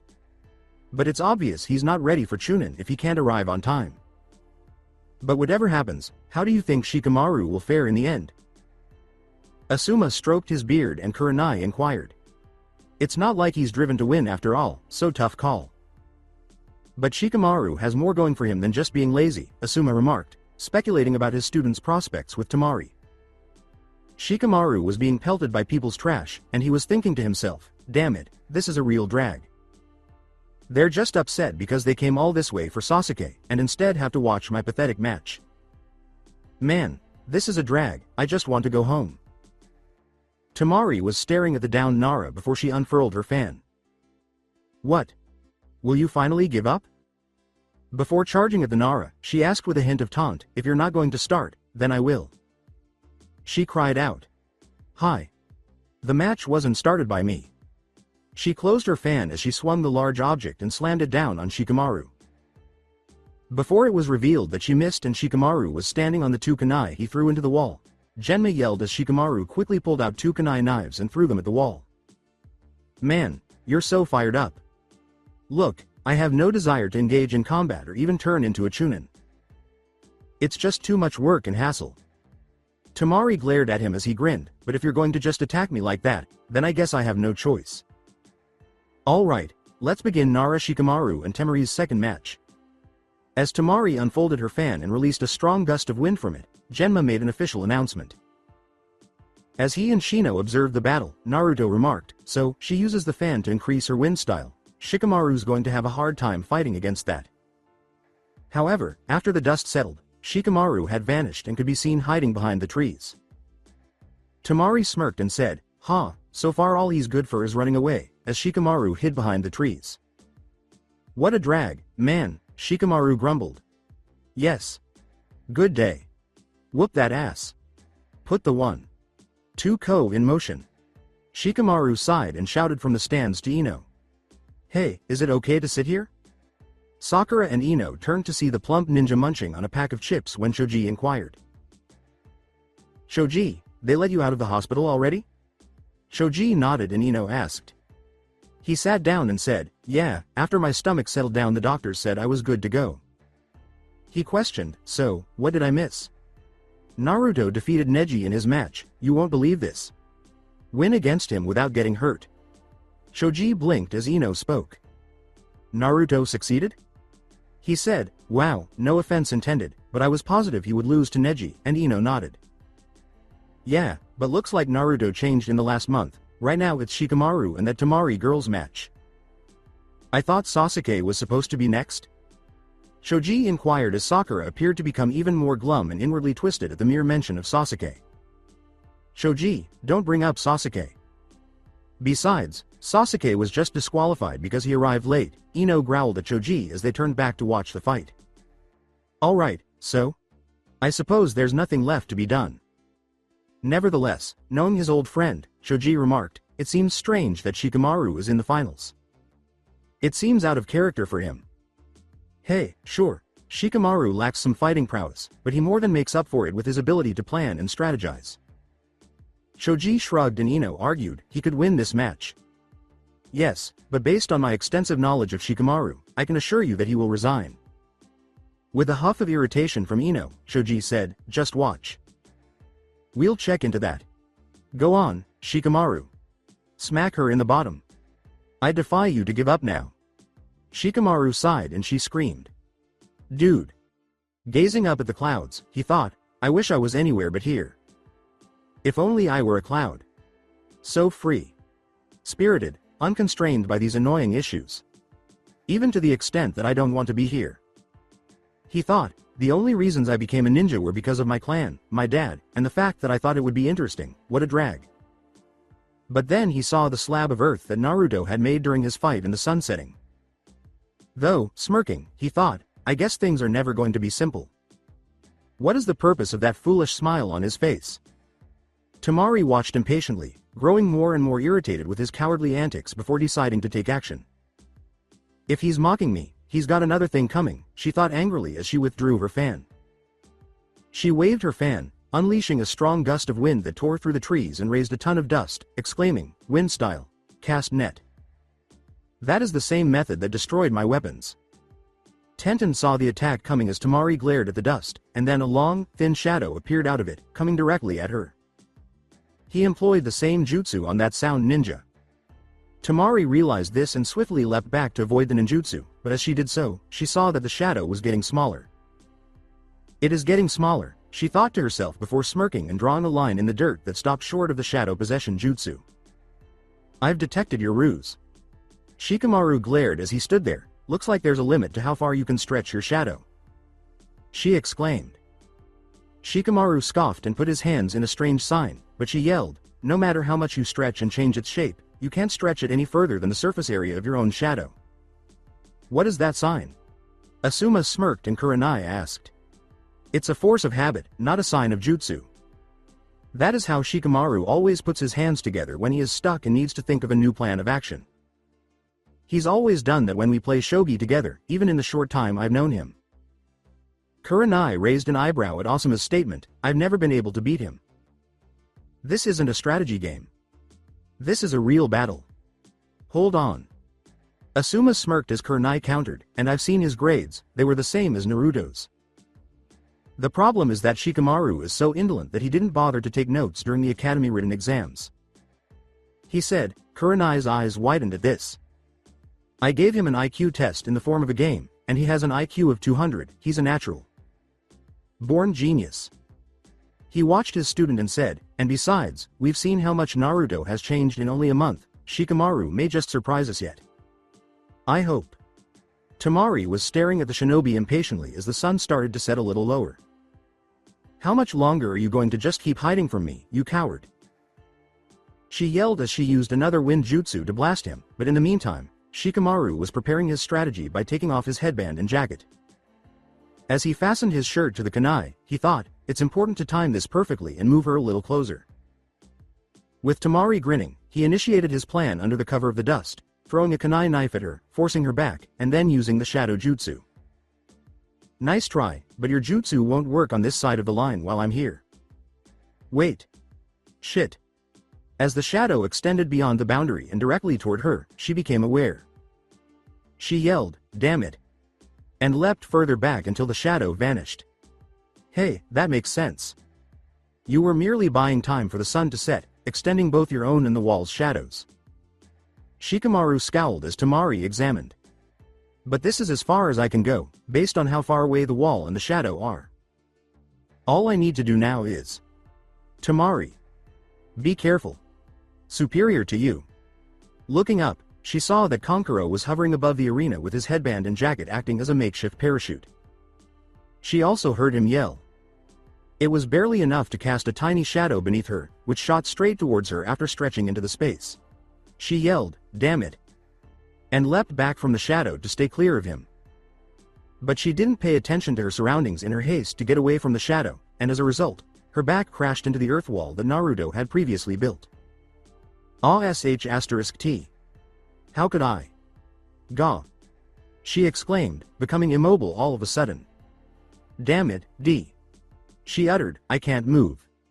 And Shikamaru grinned. Complete shadow possession jutsu, he uttered while pressuring her to approach her. Asuma remarked, impressive, he used the earth jutsu from Naruto's last battle to block her escape, pretty smart, to Kurenai's startled blink. He declared, that's checkmate, as Shikamaru pushed her hand up and he followed suit. I don't believe it, Shikamaru's going to win. Naruto uttered those words while glancing at the match and considering Shikamaru's state. Oh wait. Yeah. I give up, Shikamaru said, shocking everyone with her announcement. What? Shoji grinned as most of the crowd let out a shout. He said, told ya, but Tamari appeared perplexed. W. What? She questioned, why would you? Because I expend too much chakra when using my shadow possession jutsu constantly. It's game over for me if you manage to break free from my bindings after maybe another 10 seconds. I simply ran out of time, even though I had other plans. Shikamaru said, so, I think giving up is the best course of action for me, and Genma nodded. He declared, winner of the second round. Tamari. As a range of responses rang out. Anger, mainly from Ino. Disbelief from his sensei. Curiosity from senior shinobi who accepted Nara's analysis of the fight. And understanding from Naruto as to why he had to surrender. There was no chance of him winning, not with the amount of time he had left and the amount of chakra Shikamaru possessed. It would have been different if he had the same chakra levels as me, but since he doesn't, this was our only remaining choice. Shino raised an eyebrow as Naruto spoke. You've changed, Naruto, that was incredibly insightful, Shino remarked, and Naruto nodded.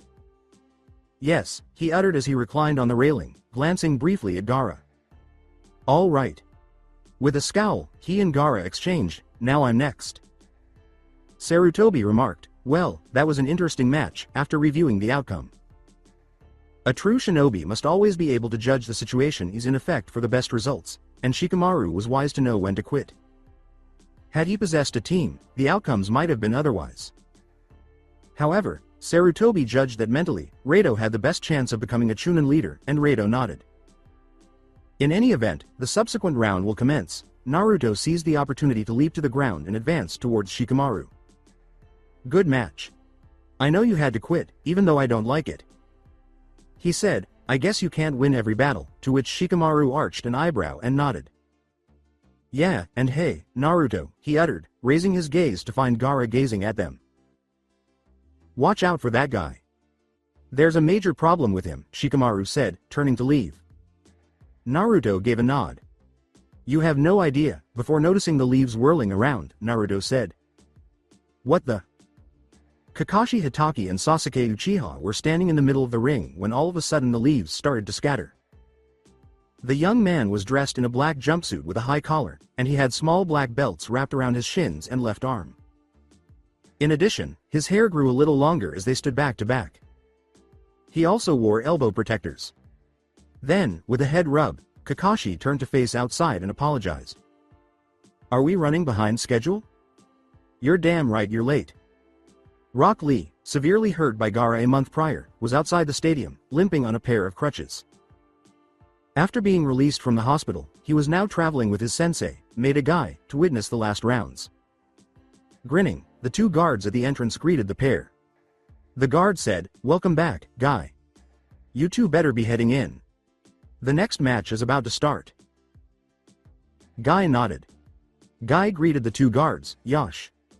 Thank you. How did the first rounds of the Chunin exam go?" The guard said, startling Guy and Lee, "Well, the first few rounds have been completed, however Sasuke Uchiha has been disqualified due to him not arriving on time, so now Gaara moves on to the next round." Lee turned to face Guys, saying, "I see, I didn't realize my eternal rival's tardiness would rub off on his pupils, how unfortunate." Lee was very curious and said, "Then what about Naruto and Neji's match?" The guard told Lee, who was shocked, now that one was a surprise, the Hyuga lost to Naruto. "To be honest, my money was on the Hyuga." "Neji lost?" he exclaimed, clearly shocked, and then slowly grinned. "I see, good going, Naruto," Lee remarked as Guy gave his pupil a nod of approval. As the guards nodded, Lee questioned, "But wait, if Neji lost and Sasuke was disqualified, doesn't that mean Naruto fights against Gaara next?" "That would be the case. You know, I have to admit I didn't think the kid would have been able to defeat the Hyuga prodigy of all people. But from the way he took down Neji so effectively, maybe he has a chance?" The guard replied with a nod. As the crippled Lee nodded and limped into the arena, he said to his apprentice, "I see. Well then, come Lee, let's see how Naruto will handle Gaara." In the interim, the arena floor. After learning that Sasuke had been eliminated from the finals for being late, Sasuke and Kakashi were a little taken aback. It was, to put it mildly, unexpected. Kakashi and Sasuke stared a little dumbfounded, and his reply was, "Eh." As Genma nodded, Kakashi questioned, "Did you say, Sasuke was disqualified?" "Unfortunately, you failed to show up in time, so he was disqualified. We were going to postpone his match until you arrived, but some of the shinobi leaders didn't believe in giving special treatment, so he was disqualified," Genma said while Kakashi nodded. He had to blink to see how different Naruto looked from when he had last seen him a month ago, but he asked as Genma pointed behind him to reveal Naruto standing in front of them. "I see. So then, who will Gaara be fighting?" he asked. He said, "Naruto?" And Genma nodded. His words caused Kakashi to feel a little panicked. Really surprising actually, he managed to beat Neji with little effort. "Whatever you put him through must have been worth it," he said. "This is unfortunate. I thought Sasuke would get away with being a little late. I had not anticipated that he would be eliminated. I have been teaching Sasuke the Chidori how to counter Gaara's sand defense for the past few weeks, but I haven't been considering the possibility that Naruto might advance to the next round. Oh no, I should have spent more time training Naruto. Not that I didn't think he could, but I reasoned that even if he lost to Neji, it would have taught him a valuable lesson. However, now that he's facing Gaara and lacks the Chidori or any other jutsu that could breach Gaara's defenses, well, this is bad." Kakashi began to mentally panic as Naruto approached Sasuke. He said, "Hey, you okay? I'm sorry you got disqualified," while the Uchiha gave him his customary icy look. Sasuke flexed his left hand and said, "It's fine. I should have gotten here on time. I guess there's nothing I can do about it." He turned to face Naruto and remarked, "I was hoping to use my new jutsu on him. But I guess that won't be the case." Naruto nodded and stared as he spoke, "But that doesn't mean I won't want to fight you. Next time I expect to go against you on 1. Same, but be here on time next time," smirking, Naruto said, and Sasuke nodded. Naruto turned to face the Uchiha and said, "Hey, Sasuke." Sasuke looked at Naruto and shoved his hands in his pockets, saying, "Don't suppose you have any tips for me?" "Simply put, don't lose," he declared as he made his way to the bleachers. Naruto nodded, gazing at his regressing form. He turned to face Kakashi and smiled at his sensei as he heard, "Naruto." His teacher nodded and he said, "Hey Kakashi. Sensei, didn't think I'd make it this far, huh? You are constantly full of surprises, I will give you that, and I'm impressed and proud that you made it this far. But listen, I think it would be best if you drop out right now," he suggested as Naruto's eyes widened. "I realize I should have taken the time to train you as well, but I spent the last 2 weeks helping Sasuke get ready for his fight with Gaara. The training I put Sasuke through was designed to counter Gaara's abilities. I don't know what Ebisu has taught you, but I don't think it will be enough against his power. Please, heed my advice and drop out. Gaara is an unstable person that will seriously injure you like he did Rock Lee or worse. Please, I'm not asking you because I don't think you can win, I'm asking you for your safety, he said while staring at his sensei. He should be upset that his sensei was telling him to give up, on the one hand. Following a month. Long absence from him and being replaced by a different instructor while he instructed Sasuke. It was frustrating to be informed at the last minute to withdraw. He would have been yelling at the man incoherently if he had been the previous Naruto. However, Naruto had evolved beyond that. Sasuke had been specially trained by Kakashi to battle Gaara, and it's likely that he even devised a strategy to get past Gaara's defenses. While Naruto certainly had some ideas, Kakashi may have used a more successful strategy. It also made sense after reading his mother's journal, learning about the numerous people Kakashi had lost throughout his life, and learning about the wounds Gaara had inflicted on Lee. He wished not to lose him in the same manner. Though Kakashi would assume it was just his pride speaking, he had another reason for fighting Gaara, since Kakashi was unaware of what he had gone through. He had chosen a darker route, but he was aware of what it meant to be a Jinchuriki. He had to kick his butt in order to save him. He said, with all due respect, Kakashi. Sensei, but I can't drop out, to Kakashi's wide-eyed expression. He looked up in time to see Gaara heading to the arena. I know it's not because you don't believe in me, but rather you don't want me to get hurt like Lee. But there's another reason I have to face Gaara, he said.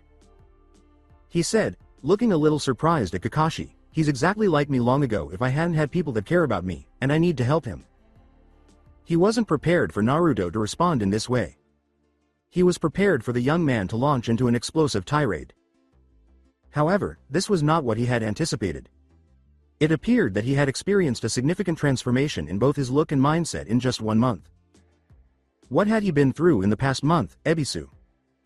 It's not Ebisu's work, this is someone else's, Kakashi thought to himself as, for the briefest of moments, he recognized the young boy as his sensei and Obito and blinked the ghosts away. Genma said, sorry Kakashi, but I'm going to have to ask you to leave the arena.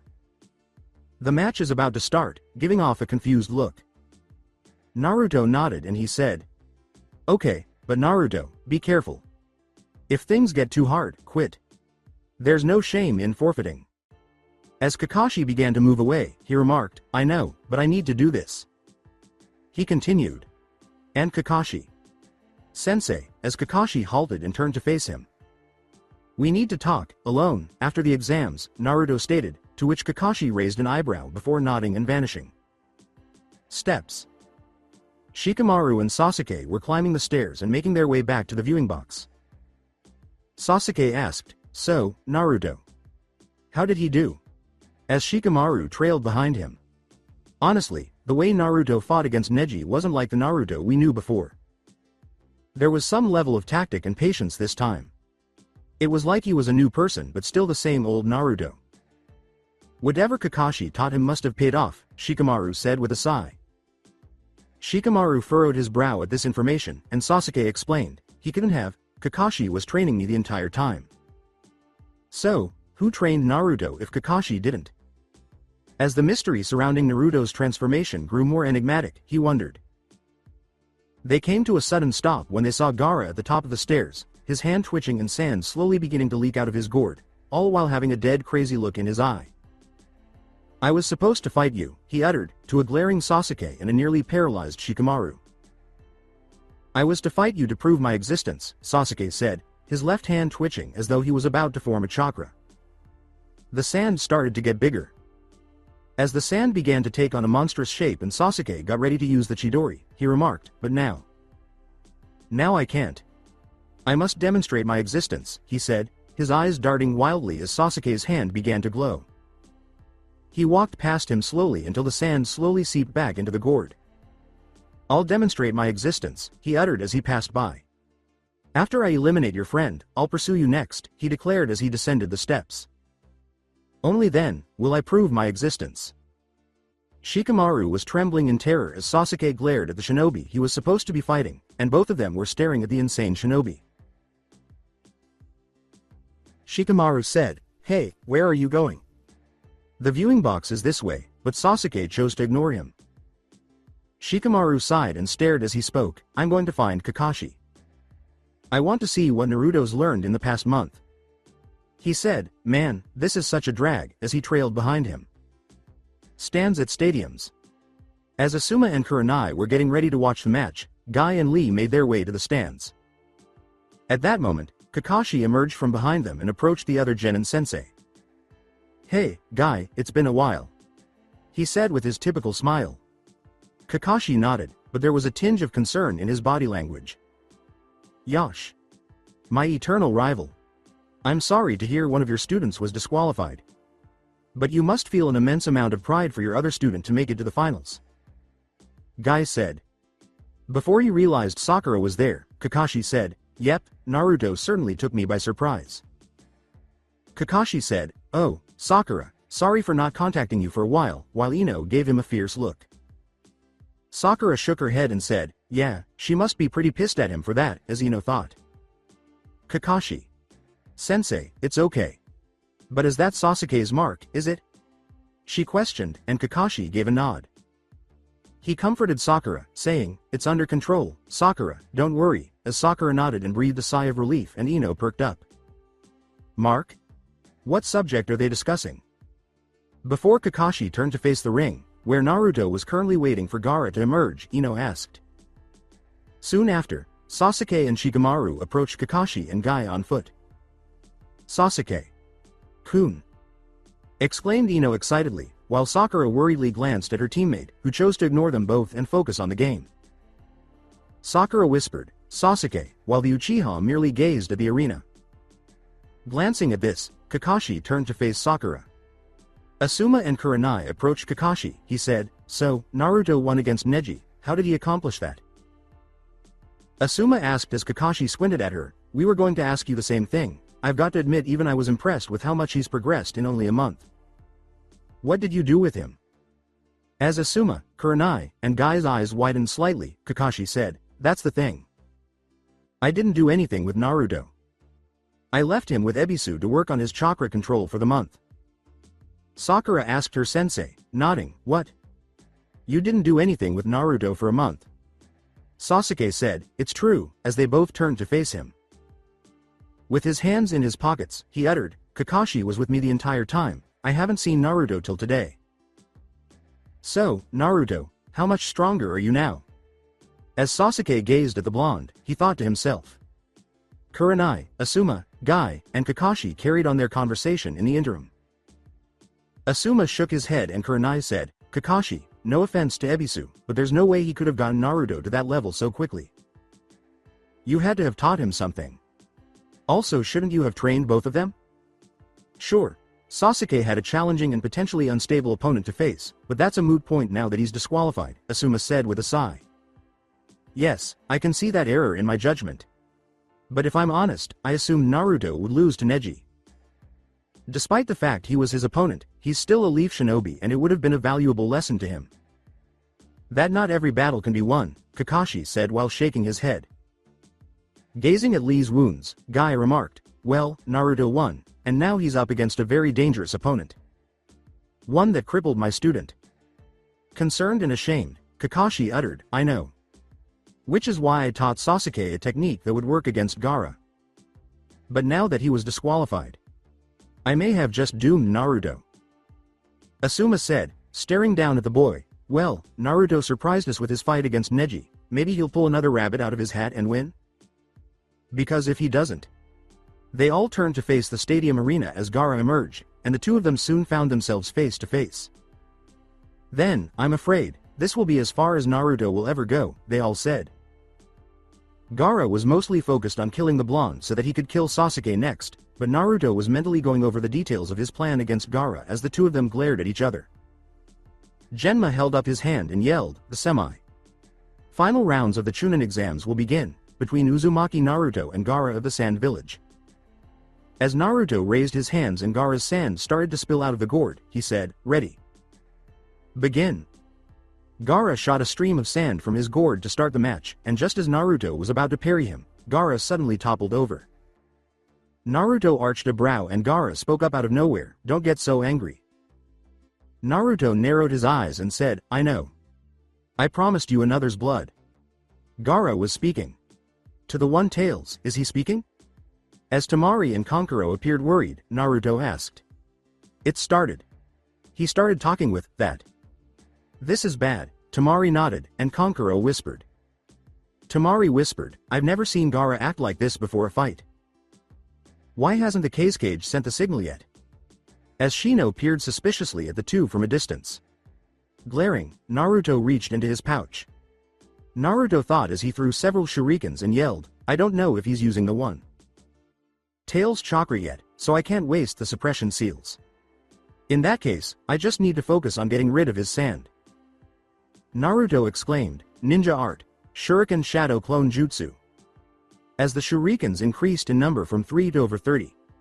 The Shadow Clone Jutsu of Shuriken? Kakashi sounds curious, saying, I had no idea Naruto was familiar with that jutsu. Asuma said, that's the least of it, keep watching, and Gaara responded by bringing up his sand, which immediately stopped the shurikens in their tracks. He used the sand to form clones of himself, and the clones threw back the shurikens as Naruto swiftly went through a series of hand signs before yelling. Mud wall, earth style. As a massive chunk of earth shot up to block the approaching shuriken, Naruto let out a shout. Earth jutsu? How did he find out that? He was struggling to perform the tree. Walking jutsu. Asuma nodded and Kakashi uttered astonished words. That's not the only jutsu he knows. That also caught us off guard. He is also proficient in the exploding shadow clone jutsu and wind style, great breakthrough. To be honest, we believed you had taught him those jutsu. As Kakashi shook his head, Asuma spoke. While Sasuke was watching the match with great interest, Kakashi said, no, and Ebisu doesn't know those kinds of techniques either. In the meantime, another set of Naruto jumped out from the earth wall, and they too threw kunai at the sand, getting close to Gaara but was stopped by the sand. However, the kunai had explosive tags on them. Gaara's eyes widened and moved the sand out of the way, as it detonated and cost him a chunk of sand. Naruto crossed his fingers as he quickly summoned several shadow clones, nodding to them with a plan already formed in their minds. Creative and I. Catching tags, but I don't think they'll be sufficient, Sasuke remarked while keeping an eye on his teammate during the game. Before taking a breath, Naruto swiftly went over hand signals. Wind style, great breakthrough jutsu. He yelled, directing a powerful gust of wind towards Gaara, who shielded himself from the wind with his sand. Annoying, Gaara uttered before two clones swiftly approached from behind him, ready to launch an attack, only to have sand shoot up from the beach at his feet, flinging them back as they exploded. Exploding clones. That won't work on me, Gaara muttered, unimpressed with this strategy. While observing the battle, Kakashi remarked, this is bad. I trained Sasuke to use Lee's taijutsu and his speed to counter Gaara's sand defenses. Furthermore, Naruto lacks Lee's speed and taijutsu abilities, as far as I'm aware. There might be some benefits for him from the earth and wind jutsu. But without the Chidori, damn it, I messed up, Kakashi remarked, fretting over his sensei's son's future. Something tells me Naruto hasn't used all his tricks yet, Kurenai remarked as she and the others observed. It's not over yet, Kakashi, Hinata worriedly observed. Naruto. Kun, please be okay, she pleaded, wishing for success. Using more clone shurikens to distract and delay Gaara, Naruto leapt back. Gaara wanted nothing more than to put an end to him because she was essentially dissatisfied with the current display. He was more circumspect, though, having witnessed the detonating clone technique. He was determined not to follow the Hyuga's path of error. Naruto patted his scroll and said, okay, time to test my theory. As his clones nodded, he exclaimed, guys. Let's do it. While the others sent more shurikens at Gaara, who deftly blocked them with his sand, Naruto tossed one of his scrolls to his clone. However, as they did so, a clone and Naruto leapt into the air while clutching scrolls. Naruto said, okay, let's level the playing field. I'll show you a complicated ceiling array on the paper. Ino inquired, what is Naruto up to? Sakura shook her head. I don't know, she uttered as Naruto smiled, smacked his hand on the scroll's back, and yelled. They yelled, release. As enormous volumes of water, equal to the size of the arena, burst from the scrolls and flooded the entire lower part of the venue. The water level rose to the halfway point of the stands. Gaara yelled, "What the?" as the water slammed into him very fast, forcing him to use his sand to break up the waves. However, the arena's lower part quickly flooded, forcing him to use his sand to create a small footing for himself above the water. Tenten turned to face Kiba, who exclaimed, "What the heck?" He had a lake in those scrolls. Tenten questioned as Guy and the other sensei looked on in fascination. It's not very orthodox, but in theory, you can seal a large amount of water in a scroll. But why would he do that? Guy said. Asuma and the others were wondering the same thing as the rest of the crowd, so they asked, "What is he up to?" Before long, Naruto and his clones were floating on the water's surface thanks to their chakra use. Kakashi's eyes grew wide as they formed a circle around Gaara while they passed through hand signals. He observed that, "That's not the wind jutsu hand signs," prior to the clones finishing and erupting into shouts. They yelled, "Water style, water bullet jutsu." As they turned the chakra in their stomachs into water and fired highly pressurized bursts of water at Gaara, who snarled in annoyance at the water hitting his sand. He's also proficient in water style. He growled before another Naruto shot a water bullet at him, and he was forced to use his sand to defend himself. What is he up to? As more clones fired water bullets at him, he growled angrily. Water style as well? How in the world did he learn that in just 1 month? As the other sensei blinked, Kakashi spoke. That we weren't aware of, Asuma remarked, watching as more water bullets were fired at the sand by the clones while another clone entered with kunai knives enhanced by the wind. Now that I think about it, he mentioned earth and water after I gave him the pointer on wind chakra, so that implies he also possesses water and earth chakra. Interesting, Asuma continued, nodding to Kurenai. Kurenai narrowed his eyes and said, but the problem is water isn't as effective against earth, Naruto should know this. He watched the match as Sasuke watched intently, thinking, this isn't random. Naruto's tactics aren't like his old ones. First, he flooded the arena with enough water to force Gaara into making a small platform with his sand, now he's barraging him with water jutsu. Is he testing Gaara's sand, but why? You're starting to bore me, Gaara remarked, growing more irritated. Mother wants your blood, he said, sending a wave of sand towards Naruto, but then he noticed something. The sand was not moving as quickly as it had before, causing Naruto to avoid the attack. Damn it. The water, he growled, as more of his sand was being pelted by water. Is it just me, or is Gaara's sand moving a little more slowly? As he and Hinata observed the altercation, Kiba inquired. You're right, it's not as fast as before. Wait, is Naruto? Hinata asked, seeing the enlargement in Kakashi's gaze. He said, I see. That's what he's doing. Asuma, Kurenai, and Guy all turned to face him. Do you know what he's planning? As Kakashi nodded, Asuma inquired. It's quite clever, but he's made Gaara use his sand to create a floating platform by inundating the area with water. He seems totally dependent on his sand, even though he could have used the water walking technique. As a result, he is making use of and restricting his supply of sand. Next, Naruto dampens Gaara's sand with the water jutsu. Although it doesn't seem like much, I'm assuming that Gaara's sand is special and composed of a particular mixture of sands to boost durability and speed. However, it's still sand, and once you get sand wet. Kakashi clarified as Sasuke gave a nod. I can't believe Naruto thought of something like that, Sasuke grinned and remarked, watching the fight. It becomes more clumped up, and I'm guessing harder for Gaara to control. Tamari spoke as Kankuro nodded, this is bad. If Gaara's sand gets harder to control, then it might push him over the edge and he could resort to. What is the old bastard waiting for, damn it? Kankuro muttered a curse.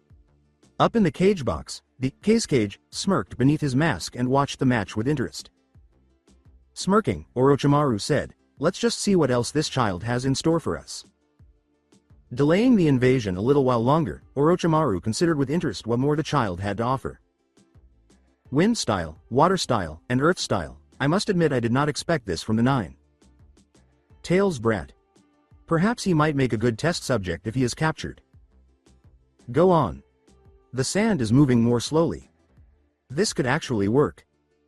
Naruto shouted as Gaara growled in annoyance. He curled the sand around him and unleashed a ring of sand as it expanded and took out many of Naruto's clones. Shit. A ring of sand knocked Naruto back, and the sand quickly reformed around Gaara, though it was more clumped up from the water barrage and the arena flooding. Naruto cried out. He felt the one-tails screaming for blood in his ear, and he growled, Uzumaki. Naruto, you're starting to annoy me. With a wave of sand, he yelled at Naruto, who cursed and was forced to bite his thumb in order to use the blood on his hand as a sign. Perish. Just as the sand was about to smash into him and a massive explosion of smoke and water vapors shot into the air, he yelled as Naruto slammed his hand onto the water's surface. Naruto.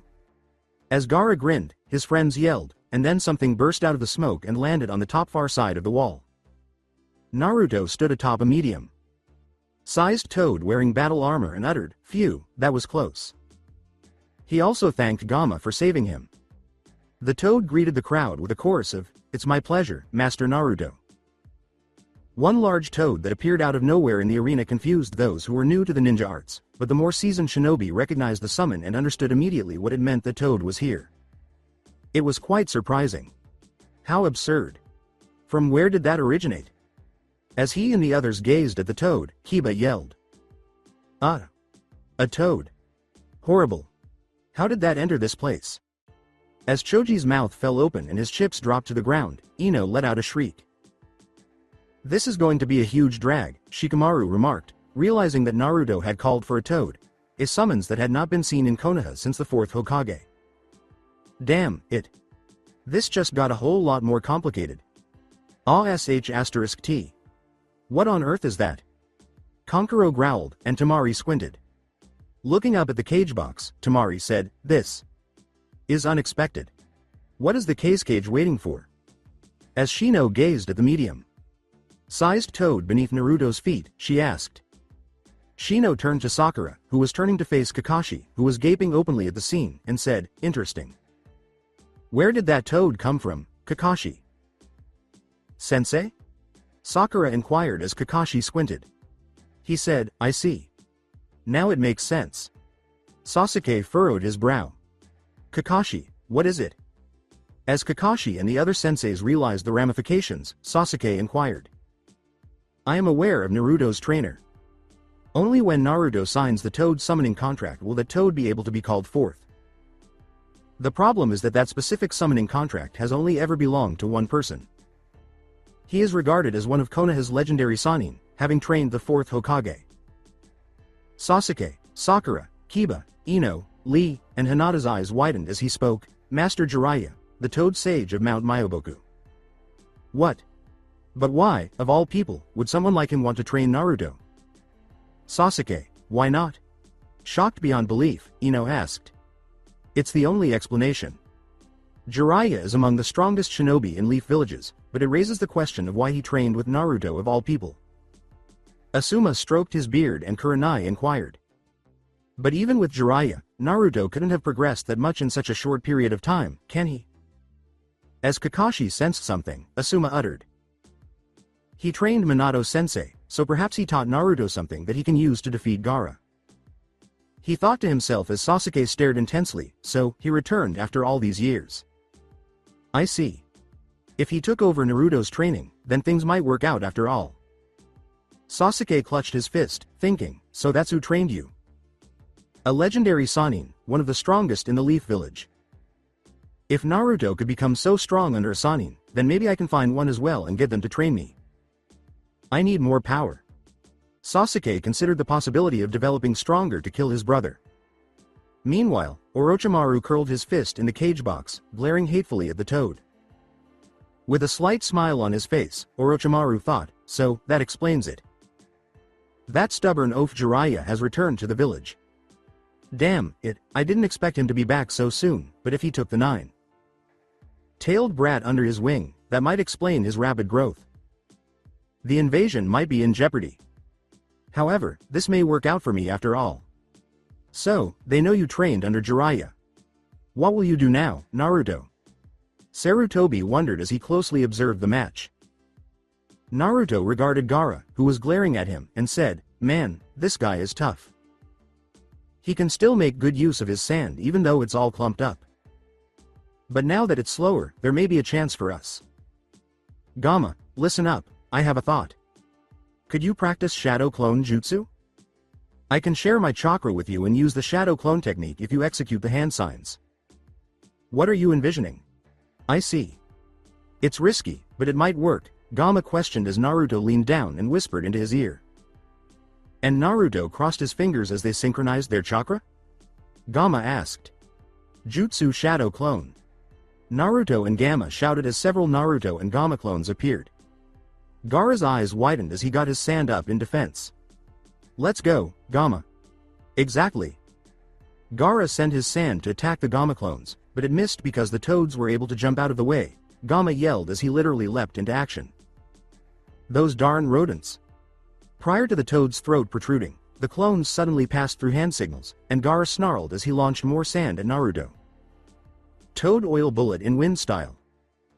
Gaara blocked the oil with his sand, but Naruto and Gamma shouted as they shot a massive glob of oil directly at him. Is this oil? What is it? As Gaara defended himself against the attack, another Naruto and Gamma clone fired another toad oil bullet, Gaara uttered. What's on Naruto's mind? Why did he start using oil jutsu instead of water jutsu?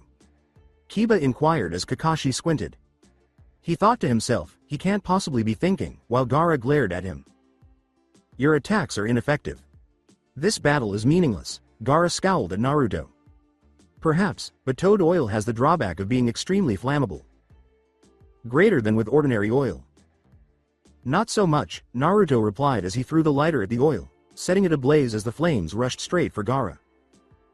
With little choice left, Gaara quickly had the sand envelop him in a sphere of sand as the fire quickly surrounded him.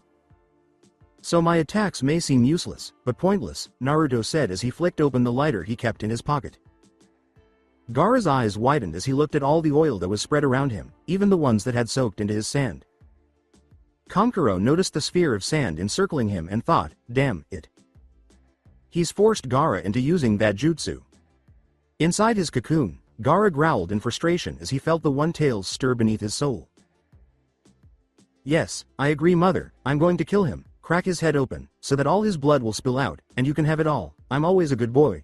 Let's do this mother, he said, starting to activate the seals that would allow the one-tails to emerge.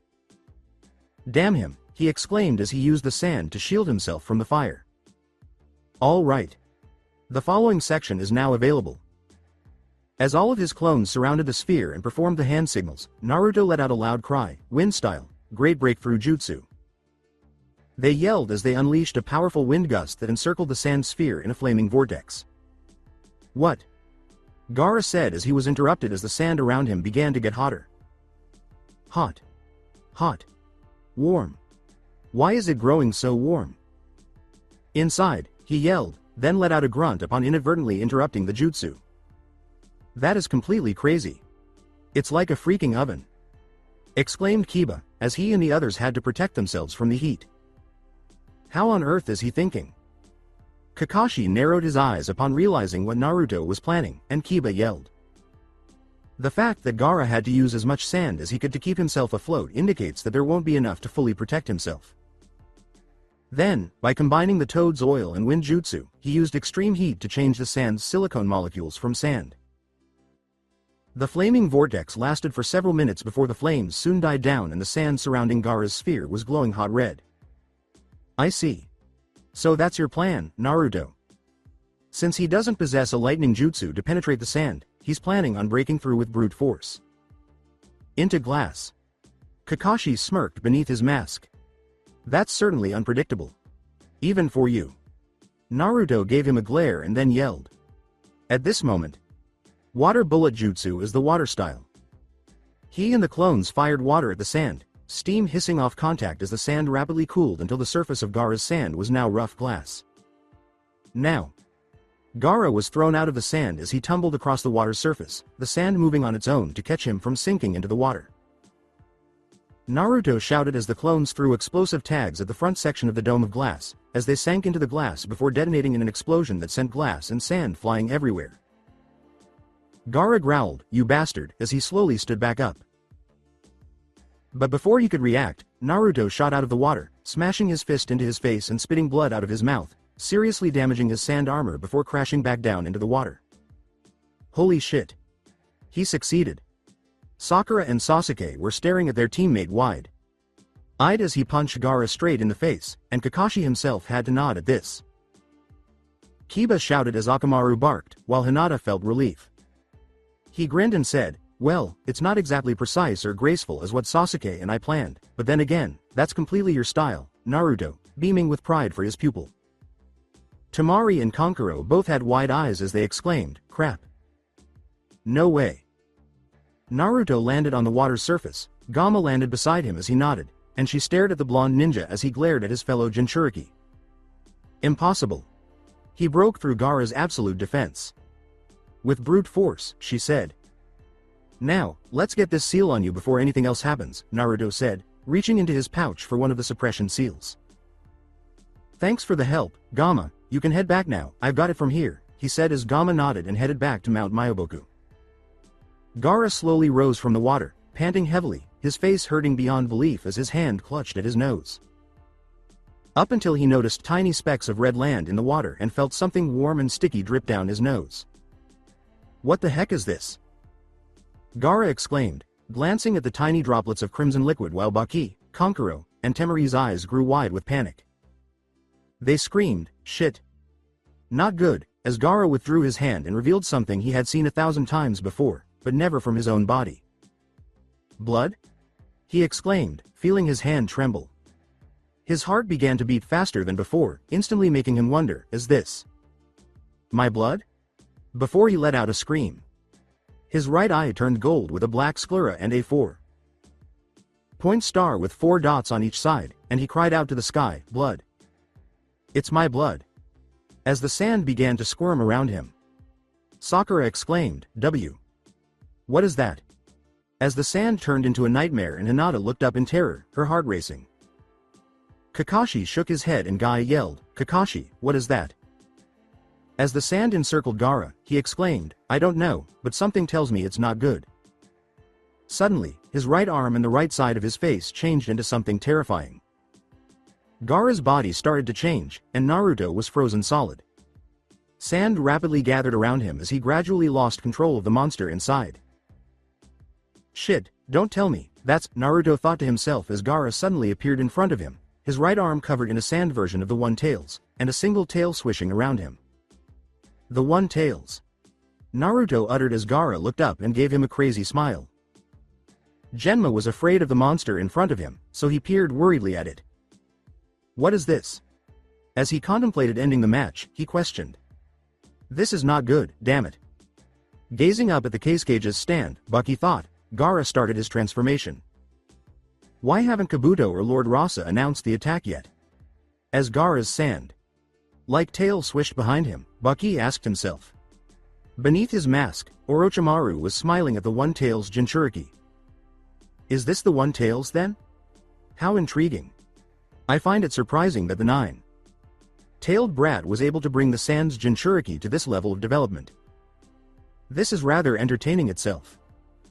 I was hoping Sasuke would test his mettle against such a formidable opponent and see how long he would last before succumbing to the curse mark's power. He glanced down to where Kabuto was stationed and gave a subdued hand signal to his faithful assistant. "Kabuto, let's just see how this goes down." Observing the subdued gesture, Kabuto nodded while hiding behind his Anbu mask and bided his time.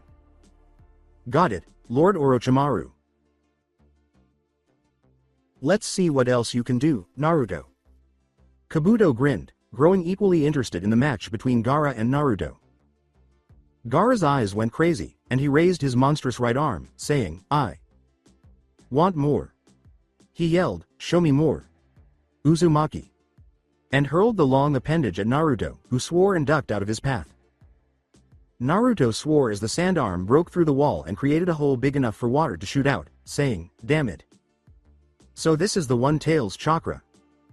Before long, the water in the arena was only ankle deep, and Gaara was beaming at the boy maniacally. Gaara said, drooling as crazy demon eyes replaced his own, "You pushed me this far.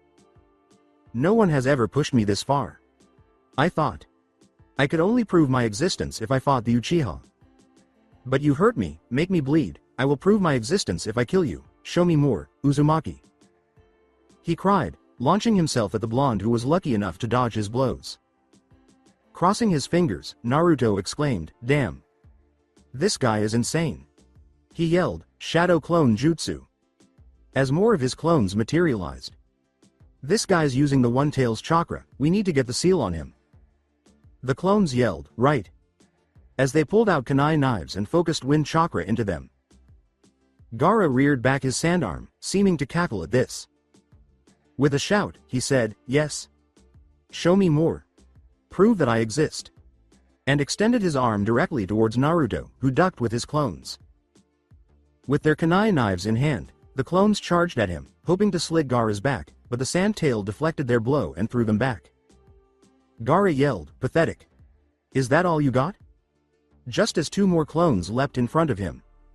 Water style. Water bullet jutsu. They exclaimed, unleashing a pair of powerful, pressurized water blasts that knocked Gaara back. However, as he stopped just short of the wall, his sand arm carved itself into the earth. Gaara yelled, that won't work on me. As more sand began to cover his body. He yelled, show me that my existence has meaning. And launched projectiles that resembled sand at him. Naruto yelled, shit. Evade. As he and the clones tried to avoid the hail of sand projectiles. Earth style. Mud wall. He was able to defend himself by building an earthen wall as the projectiles rained down on the arena, destroying multiple clones in the process. Gaara cried out, fight me. Fight me. Prove my existence. As he began to assume more and more of the One-Tails form and more sand began to cover his body. As Kiba observed the sand ninja gradually lose his mind, he exclaimed, shit, this guy is insane. This is a whole other level of scary. I thought he was scary back in the forest, Kiba remarked, Hinata appearing even more frightened than before. Naruto.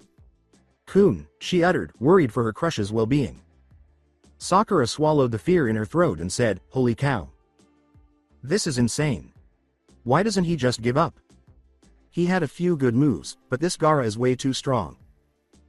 She expressed concern for her teammate and said, I don't know Ino, but I do know this. Naruto doesn't give up. Even when the odds aren't in his favor. Kurenai shook her head and Asuma said, this isn't good, this Gaara has completely lost his mind. Why hasn't Genma just called the match yet? I don't think even Genma is brave enough or strong enough to stop this match. Not to mention, Naruto still hasn't thrown in the towel. By all accounts, this is still an official match. It doesn't end till either one of them surrenders or dies, she said as she held onto her fist. He chastised himself, and Sasuke scowled. I warned Naruto this could happen, but he didn't want to listen. Damn it. I should have done more, sensei. Please forgive me. He yelled, damn it Naruto, this isn't like you. Stop acting like a scaredy cat and face him, while observing his rival and teammate struggle to survive. Naruto, meantime, was leaning against the mud wall he had constructed to catch his breath as the sandstorms subsided. Naruto muttered to himself as he hid behind the earth wall, damn, this guy is nuts. Glancing around him, he enumerated his gear. Naruto questioned himself as he peered out from the wall and glared at Gaara. I only have a few more explosive tags left, some shuriken and kunai, and I'm out of the storage scrolls that contain water. I'll admit this is not good. He's too strong. I don't know if I can beat him. However, as he did so, he noticed something familiar in his eyes. Eyes that he used to have. Sitting alone on the swing, Naruto's thoughts wandered back to the past. His eyes. They have the same loneliness mine had in the past. In the past. He stood alone as adults and parents glared at him. When I was younger, I detested everyone who glared at me because I never understood why they hated me so much. Their glares became so much colder, so much more painful. I hated it. He recalled the cold stares, hatred, and contempt they directed at him, bringing back painful memories of his early years. However, he felt a warmth inside of him as memories of Iruka's kindness, Kakashi's protection, his rivalry with Sasuke, the times Sakura was kind to him, and the enjoyable conversations he had with Hinata streamed through his mind. However, I now have people I must protect and who I care about. Because if I don't, I'll be alone once more, he clenched his fist, dreading the idea. And I'll never return to that way of living. With a determined thought, Naruto tried to think of a plan. His gaze was drawn to the tail, and he had an idea when he realized the sand wasn't completely covering his feet. He sensed that one would be exactly what he needed. In the meantime, Gaara noticed a change in his expression, which irritated him for unknown reasons. He was staring at him with those eyes. Why, oh, why?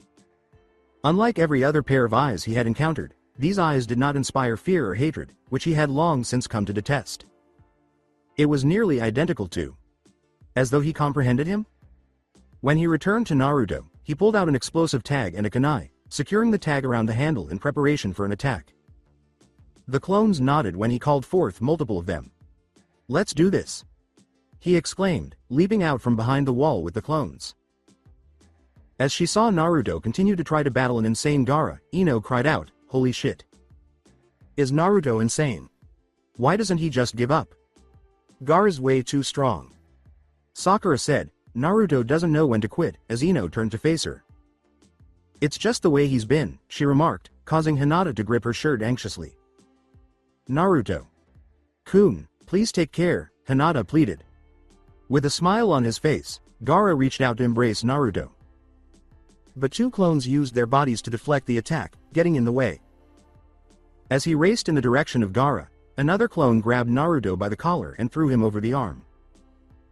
Before Naruto could stop his other arm with two more clones, Gaara tried to swat the boy out of the air. Meanwhile, the real Naruto turned over on his back and landed behind Gaara. He held the kunai and pushed it forward. As Naruto bellowed at the top of his lungs, Team 7 thought, "Wait. Don't tell me he's going to." He yelled, "Secret Hidden Leaf Village Jutsu," and thrust the kunai up his ass. 1,000 years of death. Almost everyone gawked in disbelief. Some, like Kiba, Ino, Kuiji, Shikamaru, and almost Shino, even passed out. Hinata covered her face with her hands, while Sakura and Sasuke palmed their faces. His fellow Jonin blanched and turned to Kakashi, almost toppling over, his expression suggesting, "Seriously?" Even the Hokage's eyes widened slightly at what he saw, but Orochimaru just stared blankly. "It's unbelievable that he believed it to be a genuine jutsu," lamented Kakashi as Gaara turned back to face Naruto, who merely gave him a nervous smile. "Oh my goodness, this is going to hurt." Gaara then launched himself upward toward the stands, slamming into a pillar before he caught himself on the railing. "Ow," he uttered while getting to his feet. Sakura cried, "Naruto, you idiot. Why did you waste your moment on a stupid jutsu like that?" As Naruto stood up slowly, smiled, and said, "Boom." Gaara was nearly knocked off his feet by a huge explosion that hit him. They were taken aback by it and their eyes widened. Gaara's form was damaged when the smoke cleared because his right side of the sand was falling quite a bit. Kiba exclaimed, "Holy crap. What just happened?" "I see." Naruto figured that Gaara's new form was more durable, except for underneath where the tail was, so he used a seemingly stupid jutsu to hide the fact he had a dangerous explosive tied around the handle. Tenten said with a slight chuckle, "You are the most unpredictable hyperactive ninja of them all, Naruto. Who would have thought he'd take a small joke and turn it into a dangerous weapon?" Kakashi uttered as Gaara moaned in agony. With his sand defenses severely weakened, Gaara thought, "Damn it. Who'd have thought he'd target my weak point with such a pathetic attack? My right side has become too unstable." Kankuro exclaimed, as surprised as Tamari, "Crap. What the hell is this guy? I've never seen anyone push Gaara like this before." They noticed Naruto get back up while keeping his hand on the railing. "Me too, I didn't think it was possible. Who is this guy?" she said. "Ah. That was dangerous. But worth it," Naruto moaned, glancing down at Gaara to see the harm he had caused. However, he remained standing and prepared to continue fighting in spite of that. Kurenai watched Gaara snarl loudly and said, "You're kidding me, even after an attack like that he still wants to keep going?" Asuma nodded and she continued, "That kid's a monster." He turned to face Naruto, who was getting back up after a severe crash, and said, "I agree, it's clear he's not some ordinary genin." As Naruto got to his feet, he remarked, "And something tells me, Naruto knows that. He's not down yet, I must continue." Naruto stood up, holding his side where his ribs ached. "Whoa, hold on a second, Naruto." Kiba turned to face him, yelling, "What the hell are you thinking, man? This guy is far too tough. Give up now, there's no point in continuing the fight." As Sakura and Ino nodded, he yelled, "He is correct. You don't need to put yourself in such danger. Just forfeit the game." Shouting, Ino exclaimed, and Naruto shook his head, turning to face Gaara before turning back to them. Their eyebrows shot up as he said, I can't. Not yet. What are you trying to say? This isn't worthy of a promotion, Naruto. Simply tag out. You're going to kill yourself if you continue. Sakura yelled as Naruto continued to focus on Gaara. I know, but... There's more to this than just getting promoted, he said, casting a sorrowful glance at Gaara. I know what Gaara's been through, I know what that life is like, that loneliness, I know what it's like, and I thought that was the reason he was strong, but no, that's not strength. That's just sad and I know what that's like, he added, turning to face his student, Hinata, who had long since watched him from a distance and felt her heart ache for him. He put his hands together, remembering the ninja who had helped to forge his ninja way and the memories of Haku swirling through his mind. But not only that, he'll hurt someone if he keeps going on like this, he said, glaring. And I made a promise, that I'd never back down, never give up, and most of all. He began to build up his chakra. That no matter what, I will defend my friends. As chakra burst from his body in a blue firestorm, he yelled, shocking everyone with the sheer volume of chakra that poured out of him. Watching the chakra roll off him like flames, Kiba thought, holy crap. How does he still have this much chakra? Ino was astounded, and everyone around her had to protect themselves from the chakra swirling around him. No way. How can he have so much chakra? Ino exclaimed. Sakura looked at Naruto, who was standing in front of her, and exclaimed, this chakra. How does he have so much? Sasuke was staring at Naruto in shock, unable to believe the power radiating from him. He asked, so much chakra. Is this Naruto? Kakashi, Asuma, Kurenai, and Guy were almost as shocked as the others, but they managed to conceal it better. Even Hiyashi was taken aback by the amount of chakra radiating off Naruto. I knew he had a great amount of chakra, but not even I thought it was this much. Kakashi asked, Naruto. Is this your power, the one you want to protect your friends with? Hiyashi Hyuga was tempted to use his Buikan to see the vast amount of chakra that was rolling off the boy, but he was afraid that he might go blind from staring at it. This child, this is not the Nine Tails power, this is all his natural chakra. What is he? Hiyashi Hyuga wondered. Up in the cage box, Sarutobi smirked as he watched the child of his successor, while Orochimaru grew more intrigued by the chakra radiating off the boy and considered having him captured to experiment on. The research he could gain from such a subject could help him make Sasuke the perfect vessel. Satutobi cheered as Naruto crossed his fingers and yelled, thinking, this is it, Naruto. Show me everything you can do. Many. Shadow clone technique. A huge explosion of smoke engulfed the arena as he yelled, and then the smoke cleared, revealing an enormous number of Naruto clones scattered throughout the stadium. Holy shit. How is it possible for him to create so many shadow clones at once? Asuma exclaimed, both he and Kurenai equally taken aback. This is not possible at all. At least 1,000 clones must exist. Kurenai remarked, I've never seen anyone make so many clones, as Guy appeared to beam broadly. His springtime of youth is truly unlike anything I've ever seen. As Kakashi peered out among the clones, Guy uttered those words. You're always going too far, Naruto? This is the most clones I've seen since the wave mission, he thought to himself. What the fucking hell is this guy? Who is he? As he and Temari stared in stunned amazement, Kankuro yelled in disbelief. What kind of shinobi does the Leaf Village have? As the friends of Naruto gaped in wonder, Temari spoke. How inconceivable. How come he can create so many clones so quickly? Gazing at all the clones, Kiba let out a loud cry. Those aren't just regular clones, Kiba, those are 100% solid clones. He was staring at her crush when Hinata spoke. Naruto. Kun, you're truly incredible. He stood erect before them, and Hinata was impressed. Whoa.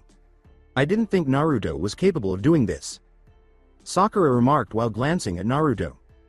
She asked herself, is this Naruto? As Sasuke, equally as shocked as everyone else, stared at the numerous clones. How much stronger are you now, Naruto? Naruto slammed his fist against his palm and pointed at Gaara as Sasuke questioned. All right. Let's eliminate him. As his clones charged into action, Naruto let out a shout. Raising his left arm in defense, Gaara saw several of them hurl shurikens. However, it was all a ruse as Naruto appeared from below and propelled Gaara skyward with a kick. However, the clones that had just kicked passed through hand signals while yelling. They yelled, "Wind style, great breakthrough jutsu," as they sent Gaara's body hurtling through the air in a powerful gust of wind. Gaara leapt into the air, looking disoriented, only to be confronted by a flurry of Naruto who yelled and flashed hand signals. They yelled, "Water style, water bullet jutsu," and pelted him with high pressure water jets, further causing damage to his sand. What is going on with me? How am I falling short? Gaara pondered, then his eyes grew wide as he saw all of the Narutos above him slamming him with so many punches that he couldn't keep track of them. Uzumaki. They yelled, "Thousand combo barrage," as they repeatedly struck him with their fists. Now. Shouting, Naruto and the clones practiced hand signals at the same time. Water style, water bullet. They yelled and rained down several bursts of water on Gaara until he crashed into the ground so hard it cracked the ground. Then Gaara lay in a small crater, his sand growing increasingly unstable and his body hurting. No manner. He is defeating Gaara. Gazing in shock, Kankuro uttered those words. This is not good, Temari said, her expression terrified. If this keeps up, then he'll. All right. He's lost it. Let's apply the suppression seal to him right away. As he and his clones hurried to put Gaara down, Naruto gave an order. This is not feasible. Where did this strength come from? How am I losing to someone like him? Why are his eyes so different, and why? Gaara lay on his back and tried to understand. The image of fear in the Uzumaki's eyes from the hospital flashed through his mind, only this time the fear was replaced with strength and resolve. I am unable to. I refuse to. Gaara went insane, and his pupils shrank. I won't lose to someone like you. With a shout, Gaara let out a huge amount of sand that shot up from the earth and twisted around her, destroying several Naruto clones simultaneously and causing Naruto to collide with the wall. What the hell? As the sand piled up and broke through a significant portion of the arena wall, forcing Genma to retreat until he was safe, Naruto was able to let out a groan. What is going on here? Under his mask, Orochimaru grinned as Genma bellowed. Now that it's at last here, not exactly how I had hoped, but this will do. With a smile, Orochimaru watched the dust cover the stands. What the hell? What's going on? Some fans in the stadium cried out, momentarily blinded by the dust, I can't see a thing. When the dust settled, everyone's eyes widened in horror as they peered up at the sight of a massive, sand-based creature with blue markings etched all over it. Its eyes and face had black markings, and its iris was a dull yellow color. Its tail was swishing back and forth. What the hell is that? Hinata's eyes widened in terror as Kiba yelled. Oh my god.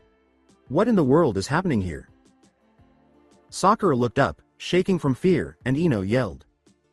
Oh god, Naruto is fighting that, the woman exclaimed, as Sasuke was astounded by what he was witnessing.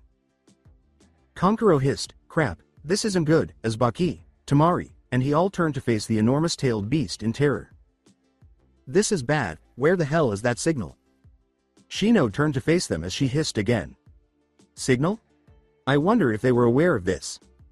Shino looked up at the enormous Tanuki and asked a question. Kakashi. That's... Kakashi nodded and Guy yelled. Yes, without a doubt, he uttered as memories of the past 12 years flashed through his and the other Jonin's minds, causing them to look up in horror. He grimly exclaimed, a tailed beast.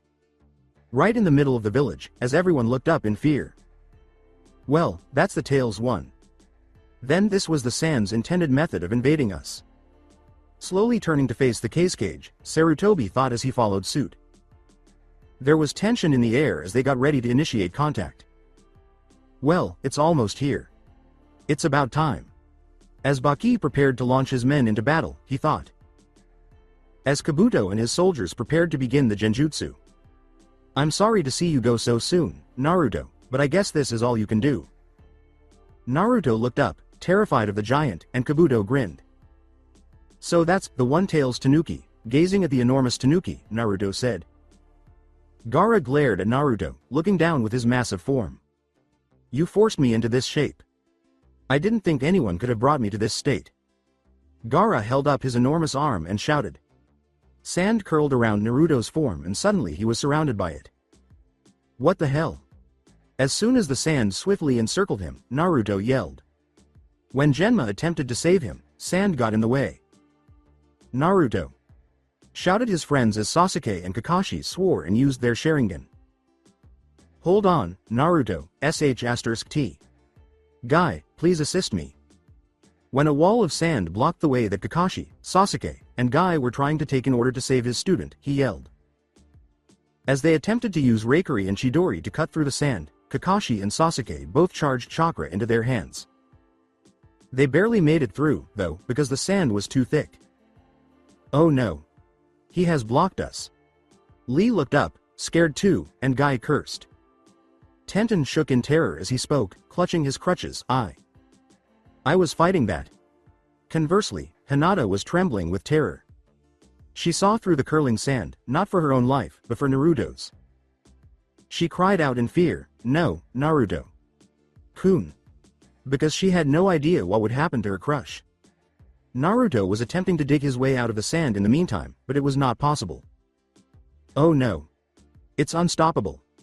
Claws tearing at the sand, Naruto cursed. Shit, shit, shit. I'm nearly out of chakra and I'm stuck. I'm going to die, sh*t. But then, as soon as he saw the wall of sand, he stopped struggling, wiped some blood off his chin, and made a series of hand signals while thinking about his friends. This is your end.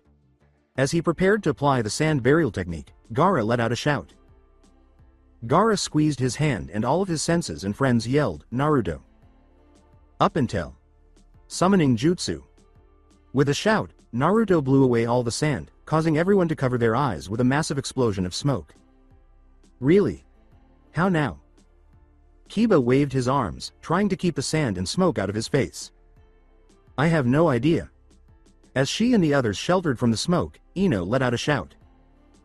However, once the dust settled, their eyes grew wide as they saw a massive toad the same size standing in front of the enormous tanuki. It was the leader of the toads, not just any toad. Gamabunta. When Sarutobi saw the boss of the toad summons, he yelled. Incredible. A kid called upon the toad boss. The sight of the enormous toad in the center of the arena knocked Orochimaru off balance. Holy shit. That toad is enormous.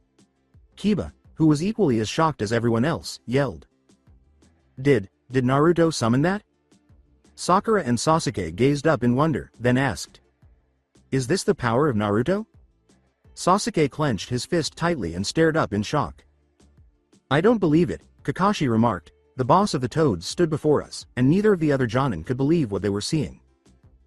But then, with his back to the throng, his gaze focused only on the boy perched atop his head. And for one brief instant, Kakashi could have sworn he saw his sensei in front of him. He said, Sensei? Before it went back to Naruto, who was standing in front of them on the toad's head. I made a promise. Everyone turned to look at the boy, and Naruto spoke abruptly. That I will protect everyone I care about. With a fierce determination blazing in his eyes, Naruto said as he raised his voice. And I never go back on my word. So that's it for today. I hope you guys enjoyed it. Don't forget to like, share and subscribe to the channel for more awesome stories like this. Thank you. See you all in my next video.